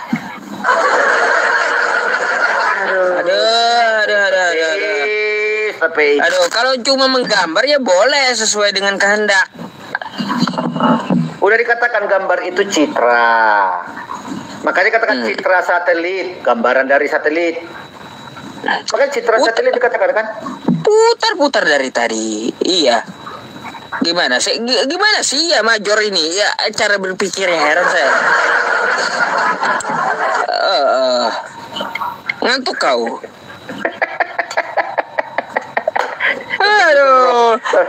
Udahlah, sambung besok aja dah. Ngantuk juga saya. Iya. Ngantuk sudah saya. Gara-gara kau nih. Iya, bikin ngantuk gitu. Dari tadi bolak-balik kayak gitu juga jawabannya ya, teman-teman ya. Nggak ada berubah gitu loh. Kepengen jebak tapi kagak kejebak-jebak gitu. Aduh, udah gak ada poinnya kalau mau itu ngomong ya. Udah ya, besok nanti lagi kita sambung, oke? Oke, makasih Pak. Dasar juga Major ya. Aduh ya teman-teman, ada aja bikin ketawa. Jam 1 malam loh teman-teman tempat saya. Ada teman-teman, kita akan istirahat ya. Yang di YouTube saya pun juga akan istirahat ya, karena di sini sudah jam 1 malam gitu ya. Ya udah 5 jam saya menemani Anda semuanya ya. Saya berterima kasih dulu ya kepada pemberi gift ya. Syukran jazakumullah khair untuk Anda semuanya yang telah memberikan gift. Semoga Allah selalu melancarkan rezeki Anda, amin ya robbal alamin. Gift yang Anda berikan itu akan saya gunakan untuk ibadah dan menunjang dakwah gitu ya. Terus saya juga berterima kasih kepada para ahlus sodakoh ya. Ini memang ada masuk ya beberapa transferan untuk pembelian mushaf Al-Quran yang di bulan ini ya. Nanti insya Allah setelah advokat saya ya, Abang Imam Syafi'i selesai mengajukan yayasannya, kita akan pakai rekening yayasan gitu ya dari advokat saya. Nah, doakan aja cepat gitu ya disetujui negara gitu, udah diajukan gitu ya. Jika selama ini kita mengumpulkan pakai rekening pribadi saya, ya saya mohon maaf, tapi ketahuilah teman-teman ya semuanya, tidak pernah 100 rupiah pun ya saya memakan uang yang bukan hak saya, karena saya tidak merasa memiliki gitu ya, tidak merasa memiliki. Jadi teman-teman, jika Anda ingin ikut berpartisipasi beramal jariah mungkin untuk orang tua Anda atau kerabat Anda, silahkan Anda langsung menghubungi saya di nomor ini ya, nomor WhatsApp. Dan kalau mau janji telepon ya juga dipersilahkan gitu ya. Oke, janji telepon di situ 0821 5656 8866. Dan saya sangat berterima kasih kepada Ibu Desi yang ada di YouTube gitu ya. Syukron jazakillah ya Ibu Desi yang ada di YouTube. Beliau sepertinya memakai uang Singapura ini teman-teman ya. Semoga Allah Subhanahu wa taala ya selalu melancarkan Ibu Desi ya, rezekinya halal dan berkah gitu. Oke. Hubungi saya di nomor yang saya sematkan ini teman-teman. Sekarang mari kita istirahat dan doa bersama. Doa yang kita minta kepada Allah Subhanahu wa taala adalah doa selamat dalam beragama, diberikan kesehatan, diberikan rezeki yang lancar ya, terus juga diberikan kecukupan dari yang halal, dijauhkan dari yang haram. Terus juga kita meminta agar dirahmati Allah waktu kita hidup, waktu sakaratul maut dan setelah di barzah. Terus juga selamat dunia akhirat dan menutup usia dengan iman, Islam dan husnul khotimah. Maka dari itu aminkan dan kita doa bersama. Ya, yang di YouTube ya, YouTube manapun yang melive-kan. Ini ya, saya ada pesan sedikit sama teman-teman semua ya. Gini, video saya yang live ya teman-teman itu boleh diambil ya, boleh diambil, silahkan Anda syiarkan, boleh silahkan gitu ya. Kalau ada adsense-nya, ada kelebihannya ya, mungkin bisa dibantu untuk dakwah Islam juga gitu ya, untuk Islam. Jangan lupa untuk Islam juga, untuk infak gitu.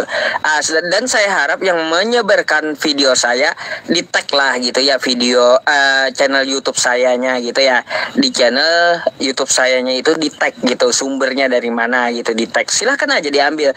Cuma jangan namanya sama gitu. Jangan memakai nama sama Yusuf PI juga, jangan. Nanti malah pelanggaran ya, pelanggaran di YouTube, pelanggaran di TikTok, banyak yang sama gitu. Jadi saya harap ambil videonya, boleh sebarkan sebanyak-banyaknya ya. Tapi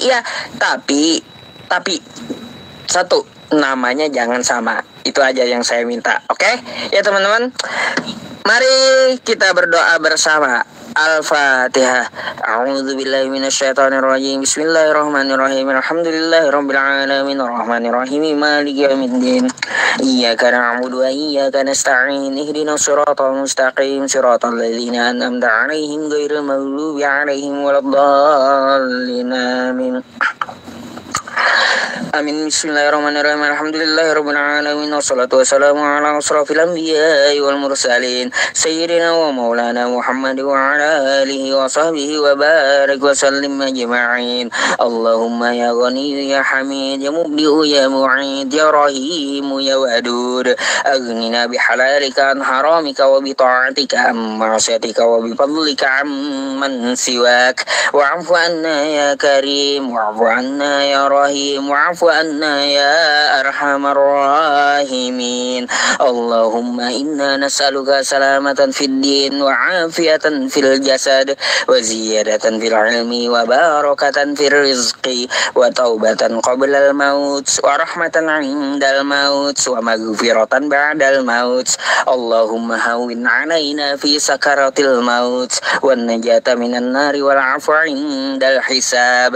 Rabbana la tuzigh qulubana ba'da idh hadaitana wa hab lana min ladunka rahmah innaka antal wahhab.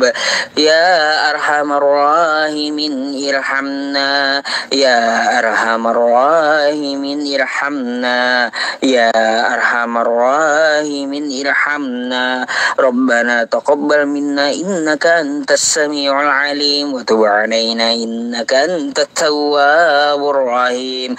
Allahumma akhtim lana bil Islam wa akhtim lana bil iman wa akhtim lana bi husnil khatimah. Rabbana atina fid dunya hasanah wa fil akhirati hasanah wa qina adzaban nar. Wa sallallahu ala sayyidina Muhammad wa ala alihi wa sahbihi wa sallam bi fadli subhana rabbika rabbil